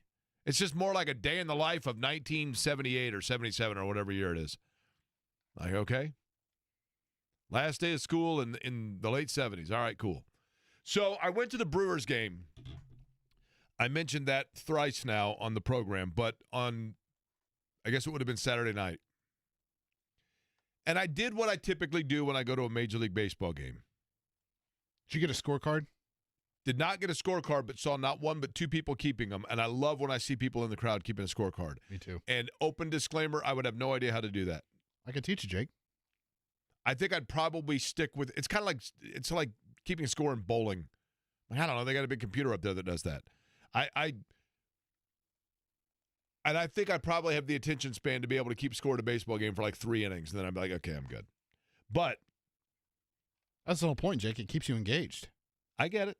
Here's the Jake Query Major League Baseball game, unless I'm going to a game that is a huge game or that I'm a diehard fan of the team. Mm-hmm. But if I'm just going, and I've done this. I did this in Detroit. I've done it in Milwaukee. I've done it in Texas. When we are on the road or if I'm somewhere where there happens to be, it's like, oh, okay, I'll go to the game. And if I have no rooting interest in said game, here is the game plan. Scout out the worst seat in the place, which is fitting because I was there on Bob Uecker weekend, so I guess it's only fitting that I would have been way up by my lonesome. But I go up in the very top. I love just being able to overwatch and watch over everything, and I kind of get a kick out of the local advertising because you don't know the market and you're just whatever. So I get a beer or a Diet Coke and a hot dog and sit up in the very top, right? And I'll watch 4 to 4.5 innings. And then innings 5 and 6 probably, I walk around the concourses and just check out the stadium, see different vantage points of it or different entertainment options, things they have going on. And then I go to the gift shop, the souvenir store, whatever. Usually it's called the home shop. The home plate shop, usually at most stadiums, and they have everything. But every franchise sells, and they are the best. They all have socks. I bought a pair of socks, Brewers socks, and then I have White Sox socks and Red Sox socks in the different games I've gone to. But what's interesting to me is here I'm at the Brewers game, and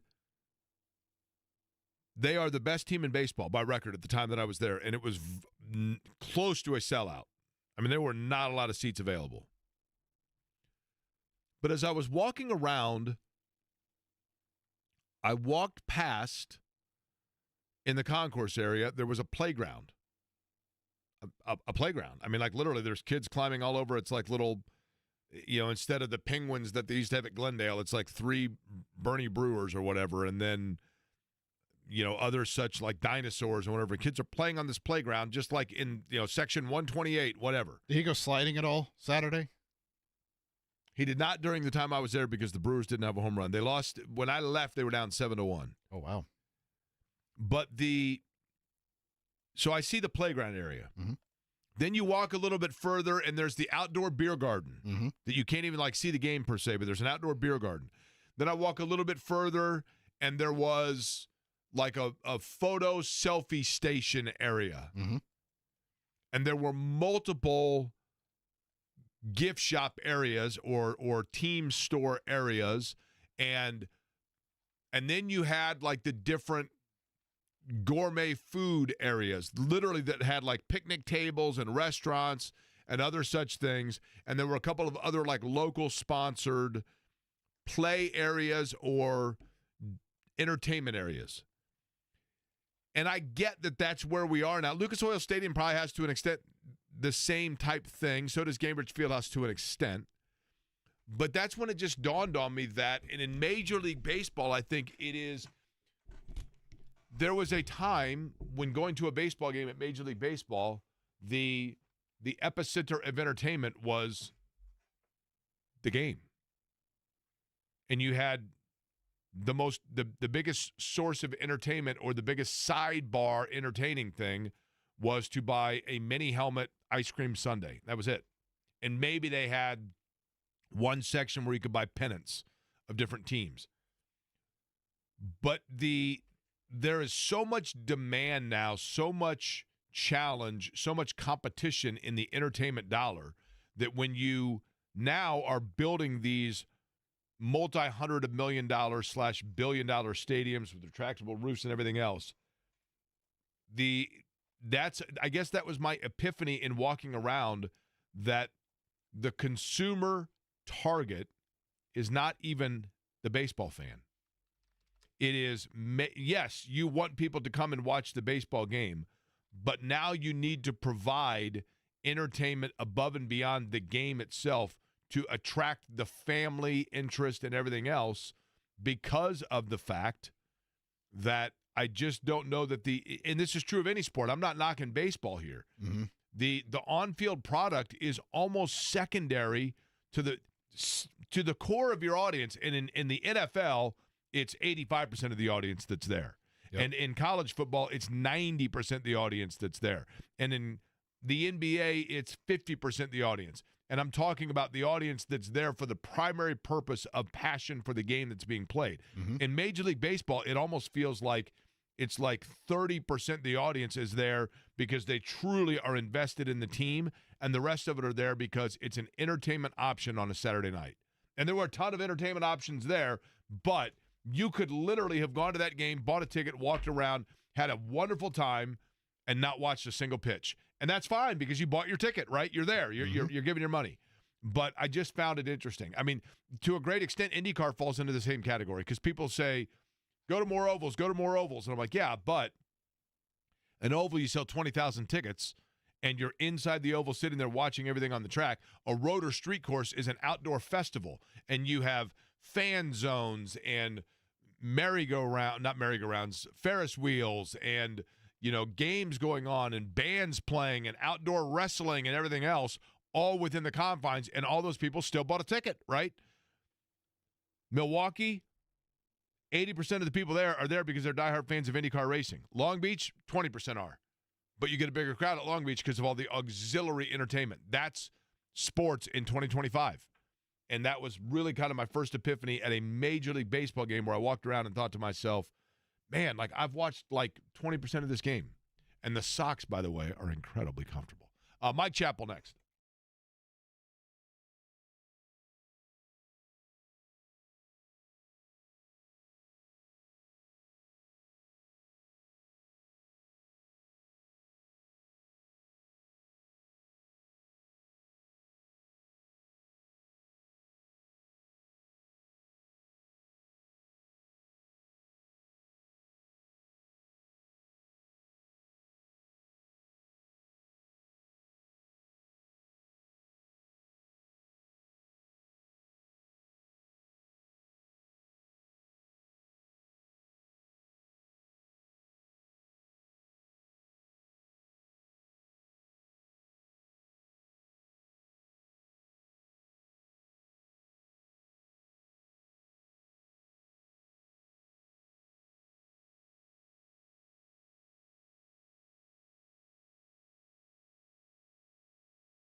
2 o'clock hour underway. Colts getting a win in their preseason finale over Cincinnati.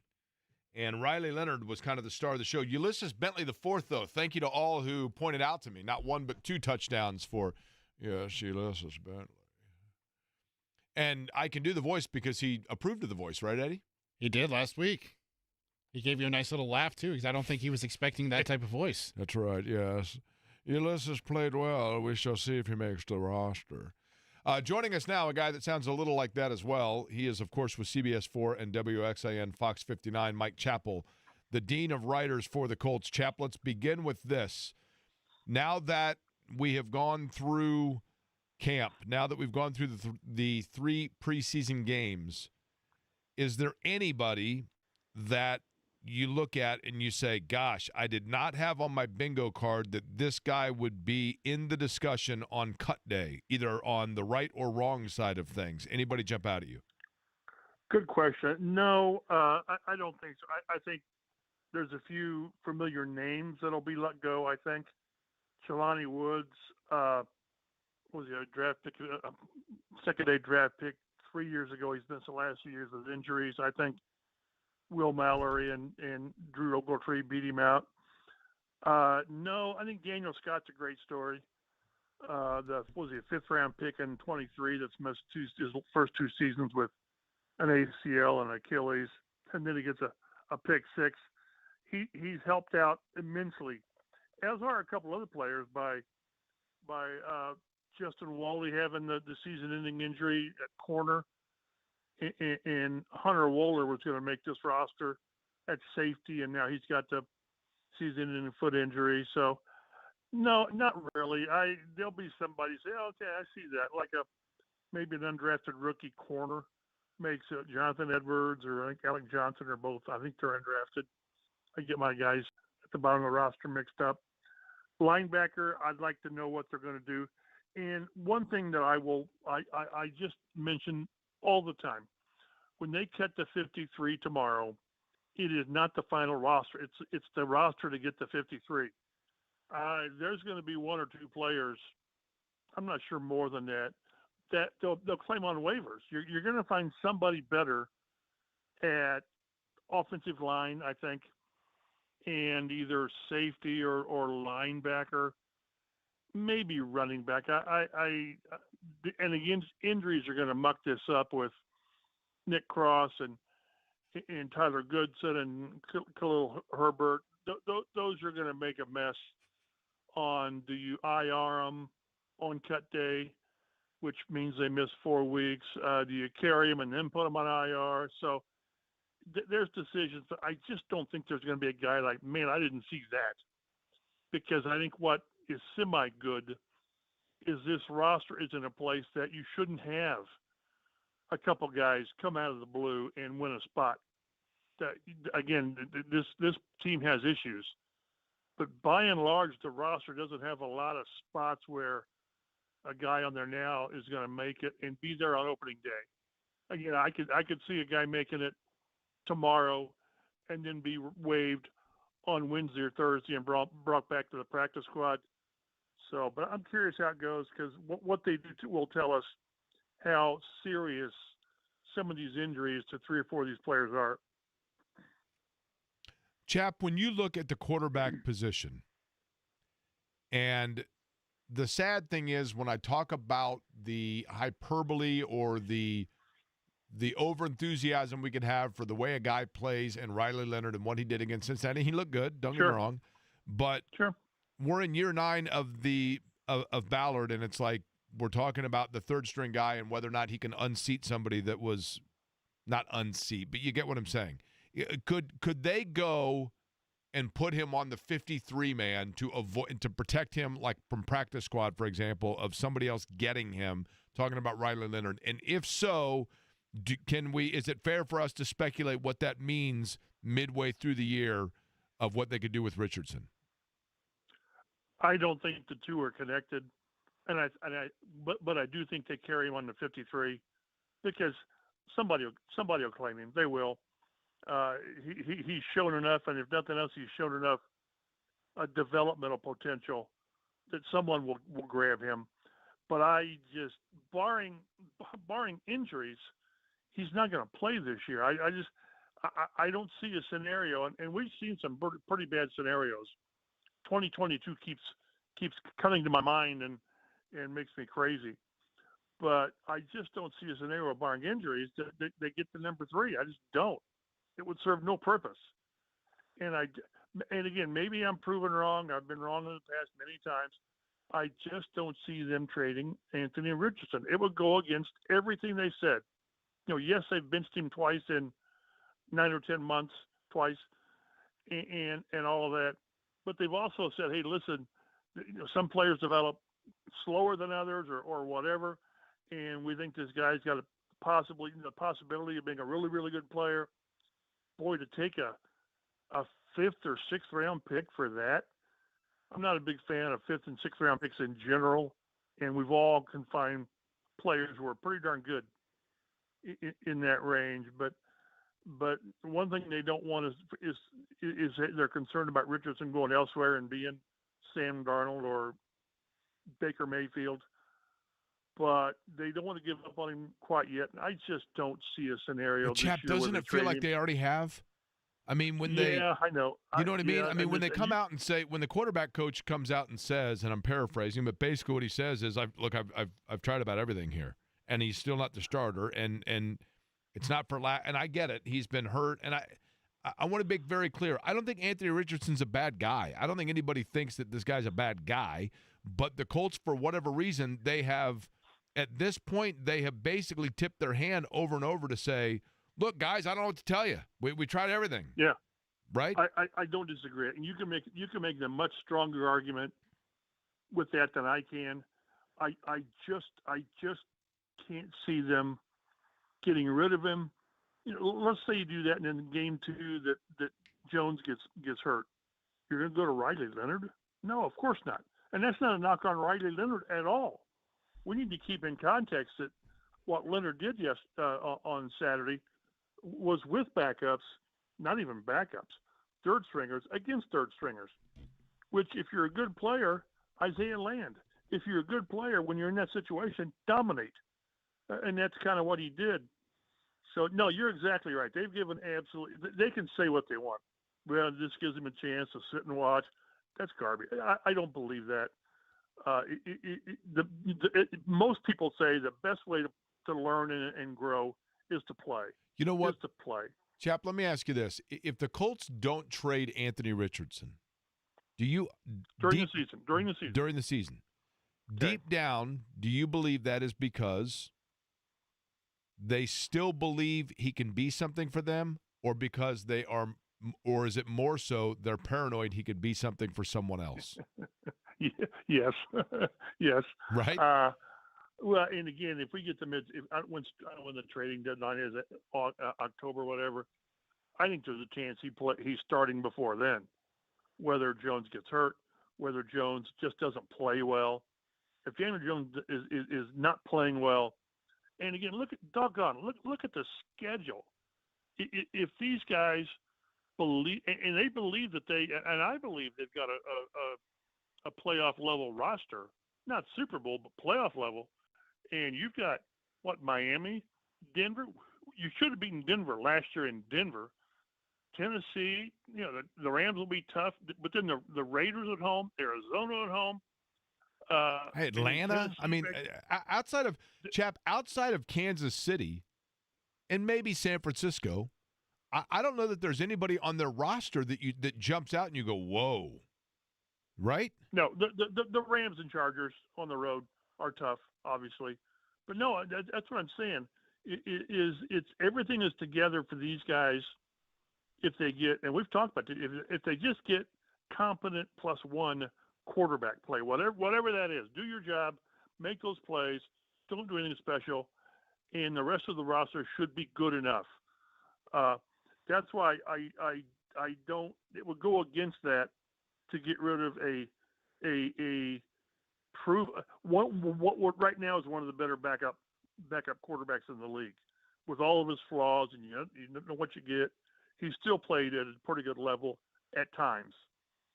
So to dump him now and watch in 20 minutes there'll be a note that they've traded him. I'm kidding. Please, let's not do that.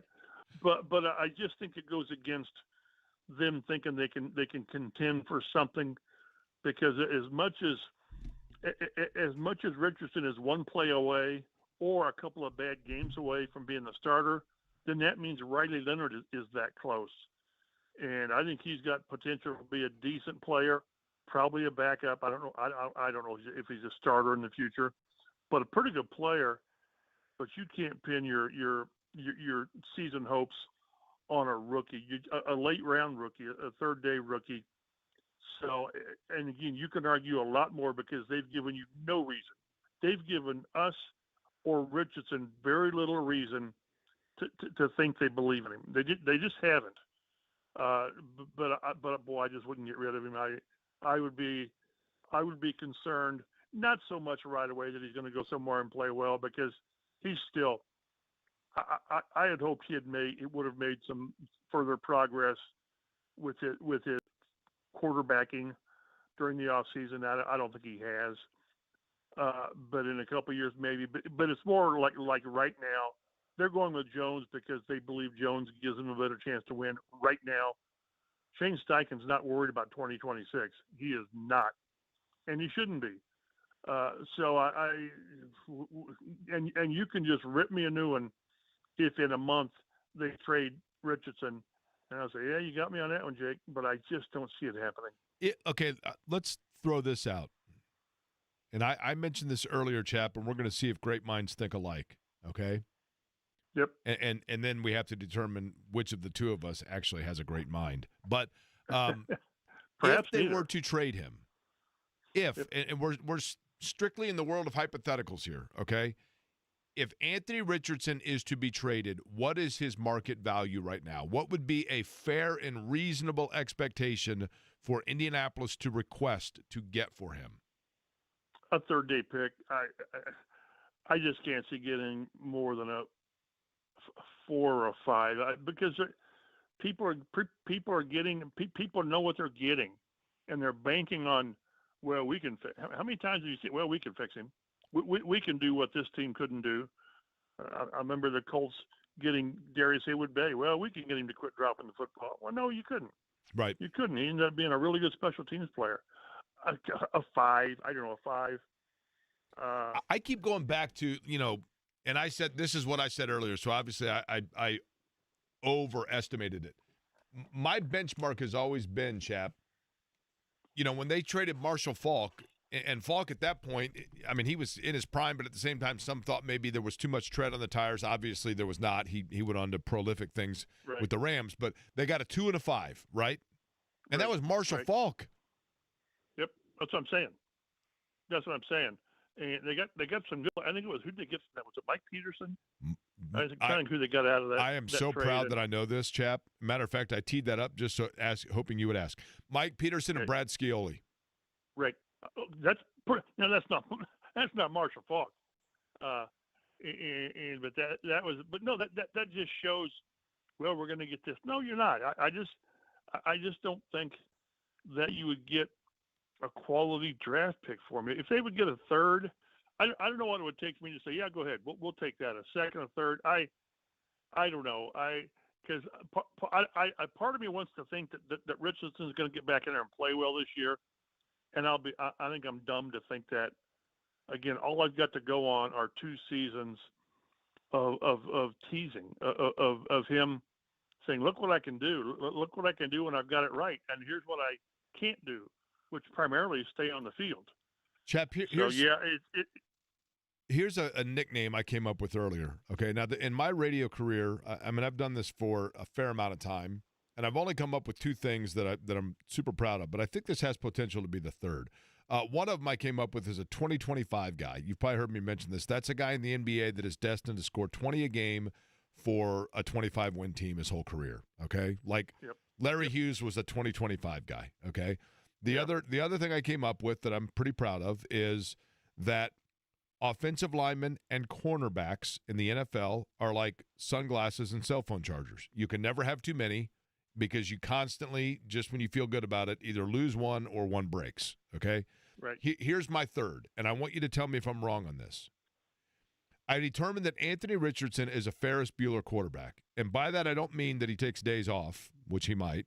But in the movie Ferris Bueller, there's the famous line where the girl says, "Oh, I heard he's really sick. My best friend's cousin's next-door neighbor's uncle ran into the postman last night at 33 Flavors." And that's what Anthony Richardson has become. And by that, I mean everybody has a theory on something they heard, on something he did or didn't do that is the reason he's in the doghouse and has fallen from grace. And that's a dangerous place to be because even if it's not accurate, you can never get out of it. But am I wrong about that perception of him? Maybe. I try not to listen to too much of that. I'm around the building a lot. A lot of us are. And I don't get the feeling that the team is saying, well, you need to do this more, you need to do that more. Now, that was the case last year with him being benched, which is totally on the team.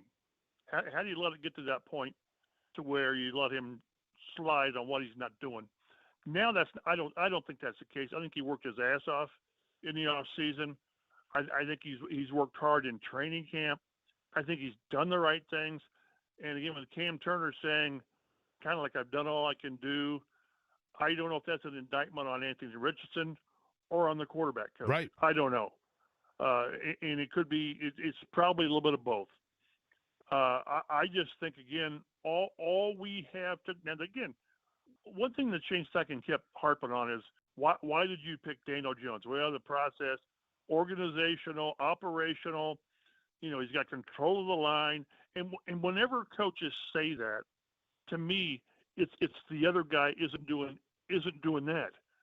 So Richardson lacks operational control and line of scrimmage control and in communication, which when he had the dislocated finger, he didn't recognize a basic blitz and he got blown up. So there's something there, and I think that play had something to do with Shane Steichen saying, man, this is his third year, and he didn't see that. But I don't know that that's from Richardson not putting in the work. Maybe it's just that he's not like that. Maybe he just doesn't, that stuff doesn't register with him like you would want it to with a quarterback who has to have a grasp of everything. So yeah, it's really hard when you start projecting. I just think he's not progressed the way they anticipated, the way they needed, and they decided we can't.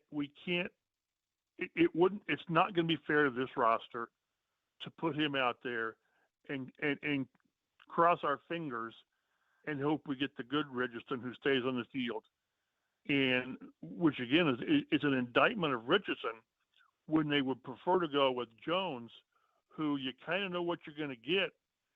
And if he was on any other team and that team chose Jones over a young, talented guy with perhaps a great future, you'd say, man, they just don't trust that guy, do they? And they're going to trust this guy. That's the problem. You're trusting a guy who had one good year with the Giants, and it wasn't my God, he was an all-pro. It was a good year. I'm not going to diminish it. They made the playoffs, won a playoff game, I think, on the road, as a matter of fact. But he's still 20 games under 500. He's still 3-13 in his last 16. And yes, the Giants did him no favors with offensive linemen, with quality receivers until they got Neighbors this past year. But at some level, the quarterback has to, whether it's 50-50, 60-40, whatever, the quarterback plays into the responsibility. And they chose that over Richardson. I understand it. I think that's more of an indictment on Anthony Richardson than it is praise for Daniel Jones. Listen, chap, I'm going to repeat what I said last week. The movie The Sixth Sense with Bruce Willis. I see dead people. Open disclaimer here, okay? I want to give everybody fair warning. If you've not seen the movie and you've not taken advantage of the last 32 years and the opportunity to do so, I don't want to give a spoiler alert here. But at the end of the movie, There is a major reveal of like that you should have seen, and then it shows you this montage where you're like, oh my gosh, how did I not see it? How did I not? How many pieces of breadcrumbs did they drop? Correct, right? No, you're exactly right. And with that, exactly with this, Shane Steichen has been telling us for a year, like, guys, listen, I'm telling you, this guy, he's not doing what I want him to. And then, but let's keep him. You're right, and let's keep in mind though that Shane Steichen had a big hand in drafting Anthony Richardson. So he and Chris Ballard and Jim Irsay, but they had to agree that this was the guy they were going with. But I go back to Chap, and you tell me if I'm, and I realize Steichen had, he was a big part of the development of Jalen Hurts and Kyler Murray for that matter. Justin I think he Herbert. No, it wasn't Kyler Murray. Herbert. Who's the other one he had? Cam Turner's the one that had Kyler Murray. Right, Justin Herbert with the Chargers. Herbert. Okay, thanks. Jalen Hurts? And Jalen Hurts, that's what I said. But here's the thing. I realized that Steichen, and Steven and I talked also about the fact that Steichen was very on board with it. But I also go back to it. I'm going to give Steichen a little bit of a pass here. He was 2 months on the job. So how much could he really have spoken up out and against like Ballard or Irsay? Maybe he could have. But wasn't it in his best interest to kind of just be on board with whatever they wanted? God, I would say no. Now, and keep in mind that when it came time at 4, it was Richardson or Will Levis. Well, I get that, but they could have. I'm not saying that they had the pieces to do it, but Carolina moved up right to get Young, and I think did Houston move up to get Stroud, or was there? There was actually it was at the end of the year. Remember the Colts. The Colts beat Houston at the end of the year, and that moved Houston up a spot in front of them, if I'm not mistaken. But they were on record of saying if we had the number 1 pick, we were going to take Richardson. Now they might have just been saying that. Well, but you say that when you draft him, right? We were going to take A.D. Mitchell right where we took him. Do you remember, Chap? We traded back to get him, but go ahead. Do you remember the year that? I remember it was Dallas Clark, who turned out to be a great player. Don't get me wrong. But the year that the Colts drafted Dallas Clark, Bill Polian comes out and he says, this is the guy we want all along. We had our draft board. This is the guy. We targeted this guy from day one. This is exactly who we wanted. The board fell like we thought, and we were thrilled because Dallas Clark was the guy from day one that we targeted, and this was our pick. Okay, great. Then later in the press conference, someone said, was there any conversation about possibly moving up? And he says, well, we thought about that, but the guy we wanted to move up for was already taken. I'm like, wait a minute. You just said, this is how it always works, right? In the moment conversations. How many times did it say the guy that picked in the 5th round, right where we thought he'd be? Come on, give me a break. But I do think that they were both on board. Chris Ballard and Shane Steichen were on board that this was the right move and all that. And at some point, that in the past, I don't know, year, I think Shane Steichen he's thought, man, maybe I wasn't wrong, but this is going to take longer than I thought it was going to take, and I'm not sure how much longer I've got. So I think he is not. Well, that's obvious. He's not even remotely prepared to put his season and the Colts season. That again. They should be in contention for playoffs or division in December if they get. Gosh, we were talking. All they need is Gardner Minshew. Go back and get his season a little bit more, obviously, because you didn't get it done. To be fair, in conclusion here, to be fair to Chris Ballard, because I'm not going to throw you in this category. I've been pretty critical of Chris Ballard in a lot of areas, like I said earlier. He developed Ballard Steakhouse, and they have really good things on the menu, but he's still trying to find a guy that properly can prepare steak, right? But having said that, it is a good roster, though, right? I mean, I'm not saying elite. I'm not saying, going in against the Saints in the Super Bowl or winning against the Bears in the Super Bowl, but it is a pretty good roster that does have some depth in areas other than the most important one, right? No question. I like the skill players. I like Tyler Warren. I really like Jonathan Taylor. I need to see the defense because it's not been together because of injuries. Most teams have problems, but until you get the quarterback fixed, it's just hard to project. That's why this is such a wide swing on what they might do this year. If you get bad quarterback play, I don't care how good your roster is, you're not going to win very often. And if you get good quarterback play, we saw what Andrew Luck did with some so-so rosters. He won 3 straight 11 games, 3 straight years with a flawed roster. So it's quarterback driven, and they're going into the season, and I've got my fingers crossed. I'm sure they don't. They've got to be fully on board with this, but I don't know how Jones is going to play, and to me, that's unsettling. It just is. It is, for sure. But, hey, listen, it's the National Football League, and we've been through this before with the quarterback uncertainty, and we'll see whether or not they get, maybe they get that miracle year the Colts got out of Don Mikowski for a while, or Jim Harbaugh when he came here. We shall see. But then again, they could end up with Craig Erickson. We just don't know. That remains to be seen. And if they make a trade in the next week or month, you just kind of rip me a new one on radio because I'll deserve it. All right. I'm not saying that I disagree with you. I mean, we'll see, right? But again, they can tell me that they're on board with Richardson and they still want to see him develop, but I would simply say that everything else that they have done, their actions speak louder than their words in that regard. At this point in year 3, mental reps, in my mind, are overrated. You need to play. Yep. Yeah, that's fair. All right, Chap, appreciate it. We'll talk to you soon, all right? Sound good. Keep in touch. All right, Mike Chappell from CBS 4 and WXIN Fox 59. A recap of other things that happened in the weekend in sports. And, yeah, we got into that Riley Leonard stuff a lot earlier, but there was something that happened over the weekend that was pretty darn cool, and we have yet to find out why Eddie Garrison's back is sore today. We'll dive into that riddle next.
By the way, here's a question for you.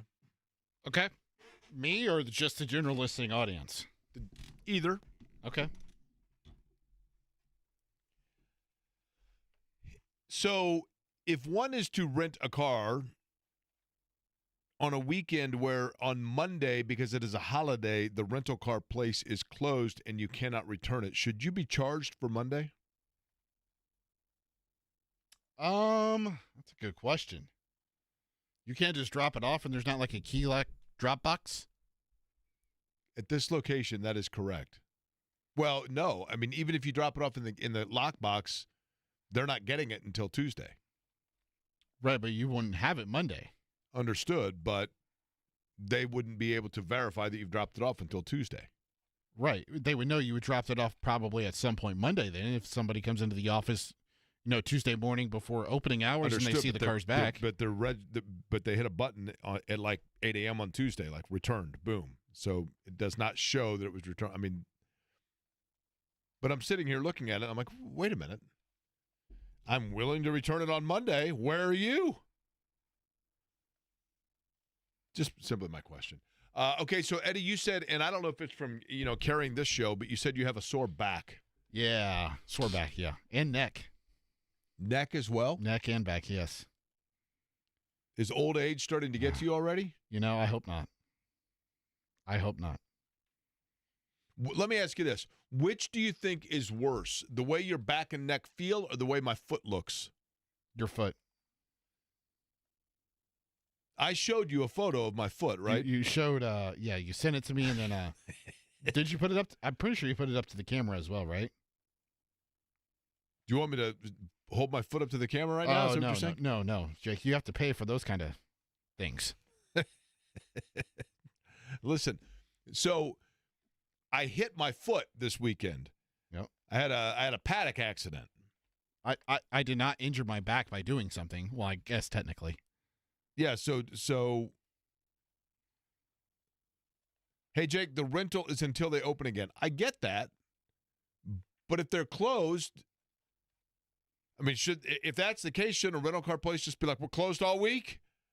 You got a 1-week rental. I mean, Okay, so Eddie, tell me why your back and neck are sore, and then I'll explain why my foot looks like the Grand Canyon. I went out of town over the weekend, a nice little family reunion on Olivia's side of things on Saturday and Sunday for a little bit, and just because all the bedrooms and beds were occupied, and I was out until a little over midnight, just outside, hanging out, having a good time, whatever.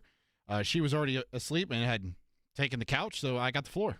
And I woke up and I was awake. Wait, this is at a cabin, a house, a hotel, what? House. Okay.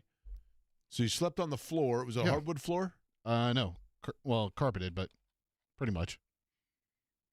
I actually, here's a weird queryism. I occasionally will sleep on the floor. I woke up on my side. I find it comfortable. I woke up on my side and my neck and back have been bothering me today. I notice you're maneuvering yourself in a very awkward way. Like yes. You keep, Mm-hmm. Okay, fair enough. Thank you for the observation, Jake. So I hit my foot, and then even though now, and I might have mentioned this, I'm on one of the medications that I was taken off of is a blood thinner, but I'm still on a blood thinner, just not as extreme. But I don't think that has like really taken effect yet. So like literally I look at something and I can bruise. And as soon as I hit my foot, I was running and I didn't see something in front of me and I basically stubbed the top of my foot, for lack of a better phrase. And as soon as that happened, I thought to myself, that's going to leave a mark. And did it ever. And now 4 of my 5 little piggies look like kind of like Barney, right? The dinosaur? Yeah. I got Barney, Grover, and Clifford the big red dog as my little piggies. I mean, my foot is like a combination of purple, yellow, and like it kind of looks like a Northwestern football lineup. Right? Oh, who's the girl in Willy Wonka, the Chocolate Factory? Yeah. A little of that, that right? Eats the blueberry, turns blue. Yeah. Violet? Is that her name? I think that is right.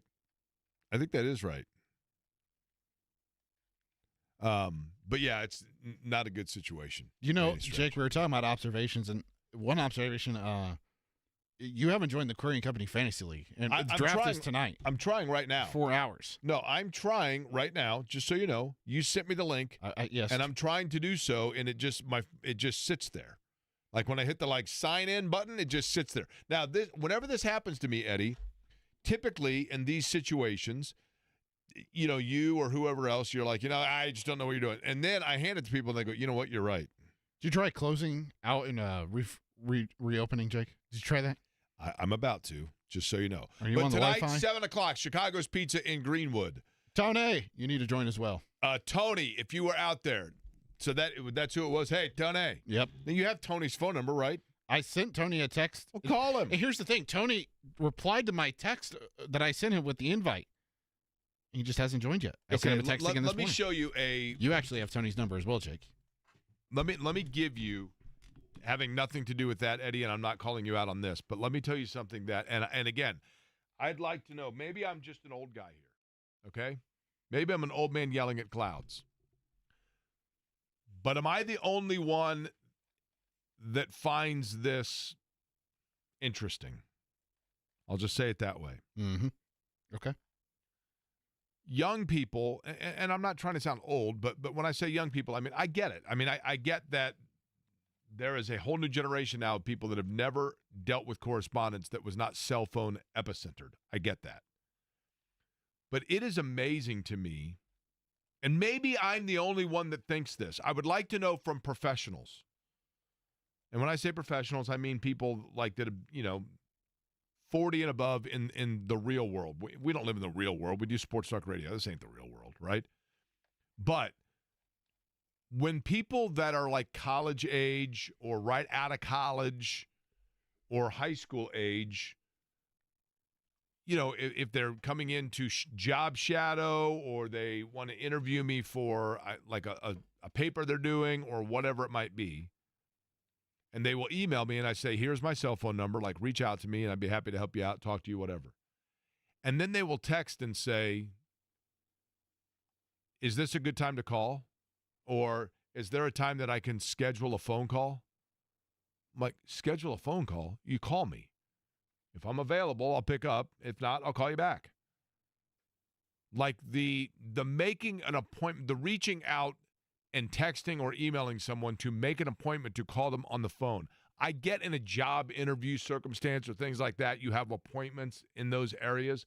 But for simple interpersonal communication, sometimes you have to just reach out and like the old ad says, reach out and touch someone. Like you got to reach out to people instead of like setting up an appointment on when it then becomes more convenient and comfortable for you.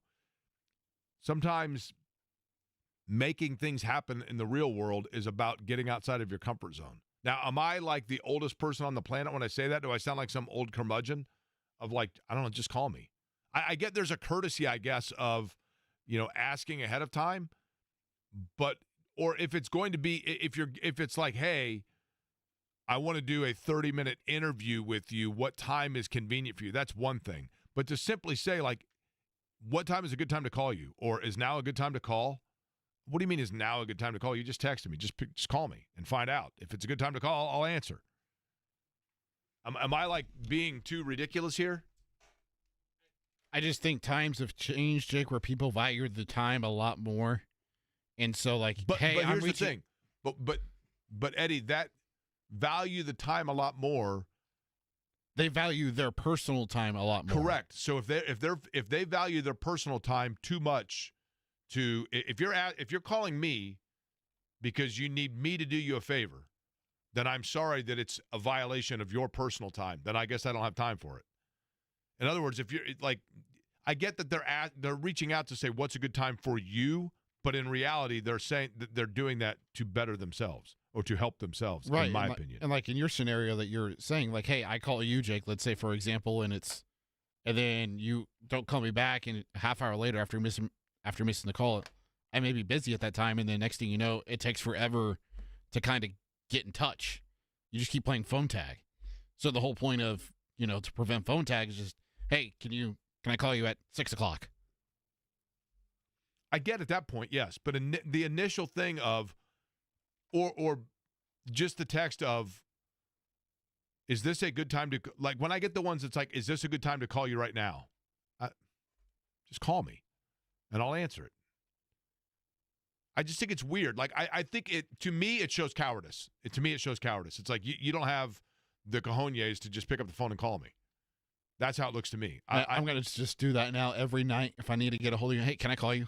I mean, if somebody is, if you're trying to get a job or you're trying to get, especially like in this line of work, if you're trying to accomplish that, then you've got to have the courage to pick up the phone and call somebody and like cold call somebody. It's just polite. Okay. I mean, maybe, I don't know. I live in an era where like the phone would ring and every time you did it was roulette. Hey Jake, what's a good time to text you? Exactly. All hours. Call me at all hours. I'm all about it. I like this from Adam. Jake, you're famous. We don't like to bother famous people. Yeah, right. Now, are those on the text line or are those directly to you? Those are directly to me. Okay, not the station text line? I looked at the station text groove earlier. Here's the problem with the station text line is I like to try to interact and respond back to people immediately I'm sorry, later, because, when we're on the air, it's kind of hard to do. So a lot of times later I will respond to people, but it's hard when I'm with the one coming to the radio station because I'm on the air, right? But what's the difference between you answering on, through text line via the fan or your phone? Because the one on the fan I only see when I'm sitting right here. That's I can't also go true. back at 6 o'clock tonight and look at that. But I can on my phone. True. Again, sometimes the hardest thing about my brain is that it's the only brain I know. JMV will join us. We'll hand it off to him next. We'll find out what he's got going on for his program that gets underway in 15.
Hey, Jake, this on the text line at 239-1070.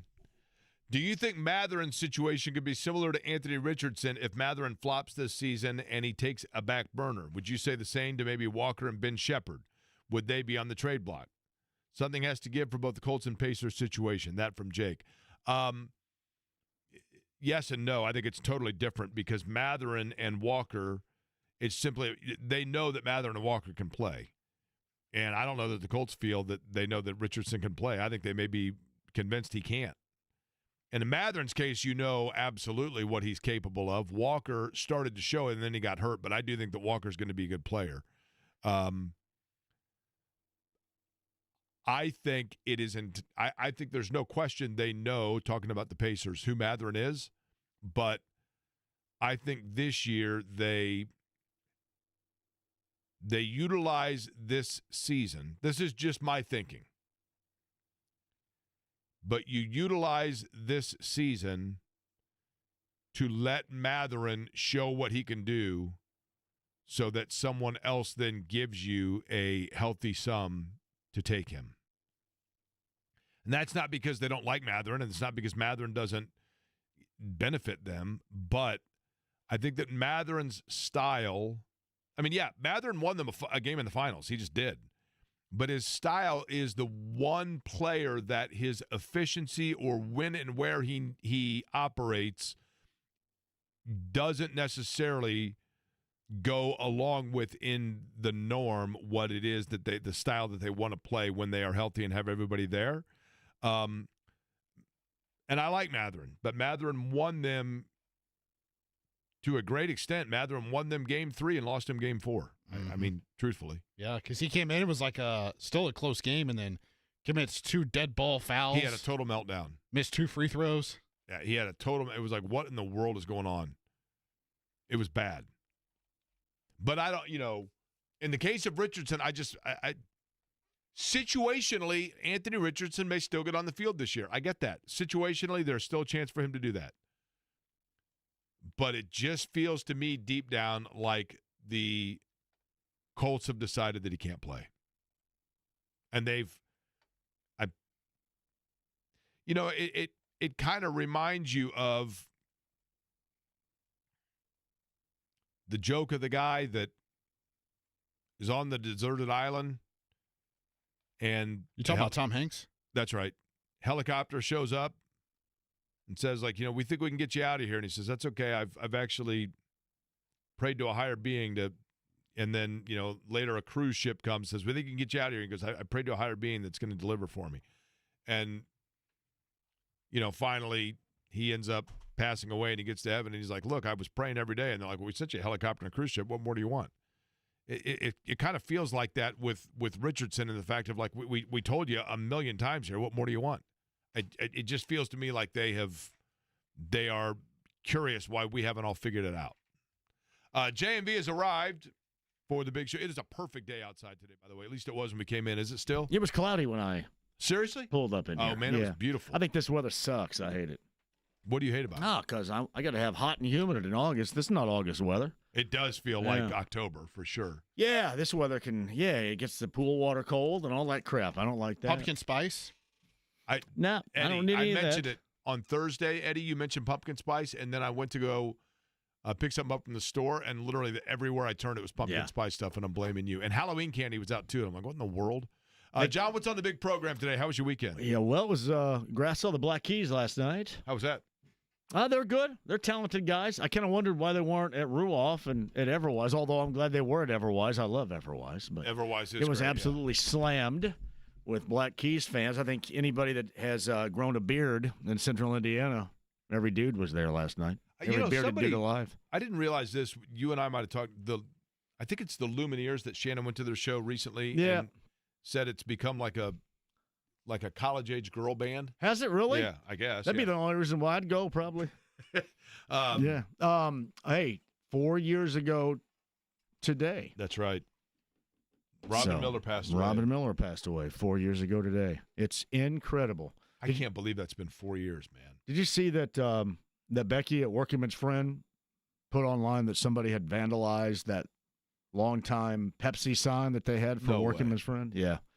you know Robin Miller's going to haunt whoever that fool is. I mean, the only thing he loved more than Working Man's Friend was Pepsi. Right? Yeah, exactly. You know what I mean? He's going to haunt somebody's ass. That's for sure, right there. But I saw online where they were trying to get somebody to fix it. So I think I'm going to be there in the not so distant future. I love Becky and Working Man's Friend. Yeah, that place is awesome. Haven't been there. I think every year, at least annually, I'll show up. You got some sun in Milwaukee. I did, and the last day you wore some sunglasses in Milwaukee too, didn't you? I did, and I have like a head covering thing that I wore yesterday over my forehead, but it didn't matter on Saturday. I got scorched for sure. You did. I do love Milwaukee. I love the city of Milwaukee. Had a lot of fun up there. I sent a picture of me at the Brewers game, and somebody's response was, "You like drinking beer?" And I said, "I like drinking Diet Coke. I like drinking water. I like drinking beer. You know, I like a number of different beverages." Did you? I know you had Ed on a little bit earlier. Did you guys have live audio when Ed's team won that race? His reaction was, "Yay!" I was standing right next to him when the that's really good. Checkered flag fell, and I'm really excited. Yeah, he was in a good mood, but he is not necessarily like an overstated individual, excited, right? I think that we won. You know, and it wasn't Alex Palou. Alex Palou was dominant yesterday, and then the tires went away. And he's going to be dominant all the way to F1, isn't he? In that second seat for Red Bull. That's the rumor now. Is that seat? Is there kind of a curse on that seat? Is that what they say? That's the rumor du jour. Who's been in that seat that's been cursed? So Checo Perez is Who the back. hell's that? He was with them last year. Chico and then, Perez? Checo. Sergio's his actual name. They call him Checo. Sergio Perez. Okay. Mm-hmm. He's back next year with the Andretti team with Cadillac. They've had a couple different guys in there this year, but that's always because they have trouble with that other seat because it's always catered towards Max Verstappen, the main driver. Right. And the other driver hardly ever gets input on the car. And there, what's interesting is there was a lot of talk at one time with Ganassi Racing that, people would say that all the resources went towards Scott Dixon early on. And then, Dario and Palou both have been really good in those cars, and Palou's been unbelievable. I think Riley Leonard would be really good in that second Red Bull car. Riley Leonard going to be the backup quarterback? He's going to be the third quarterback. I know. Yeah. But there are those that are like, he should be the backup. He should start. Hand it over to him. I'm a little too – I've been around here for Chad Kelly and been around here for Sam Ellinger. I think we've been through all this before. I hope that it is different. It'd be great if it was. Chad Kelly, man, I forgot about that. New and unusual. But there's too much Chad Kelly and that's a good call Sam on Chad Ellinger. Kelly because that is definitely – that has the same vibe in terms of the fan. Well, we got to do this, and he's the starter, and you can get this and trade this guy and trade that guy. I just want them to win in week number 1. I mean, my bar is set so low for this show right now. Seriously. Been a while since week number 1 the Colts have gotten a win. Sky Point to R 4 years ago today. Loved Robin, man. We miss him so much. Loved him. Don't you find yourself thinking, I wonder what how he would feel about this? Oh, daily. One of the last things that Robin Miller said to me, John, was right before he passed, I had interviewed for an opening at this station, and I walked into his hospital room, and the light was off, and I walked in and said, "Robin, what's up?" And he looked right at me and said, "Son, tell me you're going to get that job over at that radio station." That's the first thing he said. That's awesome. It was pretty awesome. What a great guy. We miss him. Best. 4 years ago today. The best. Sky Point.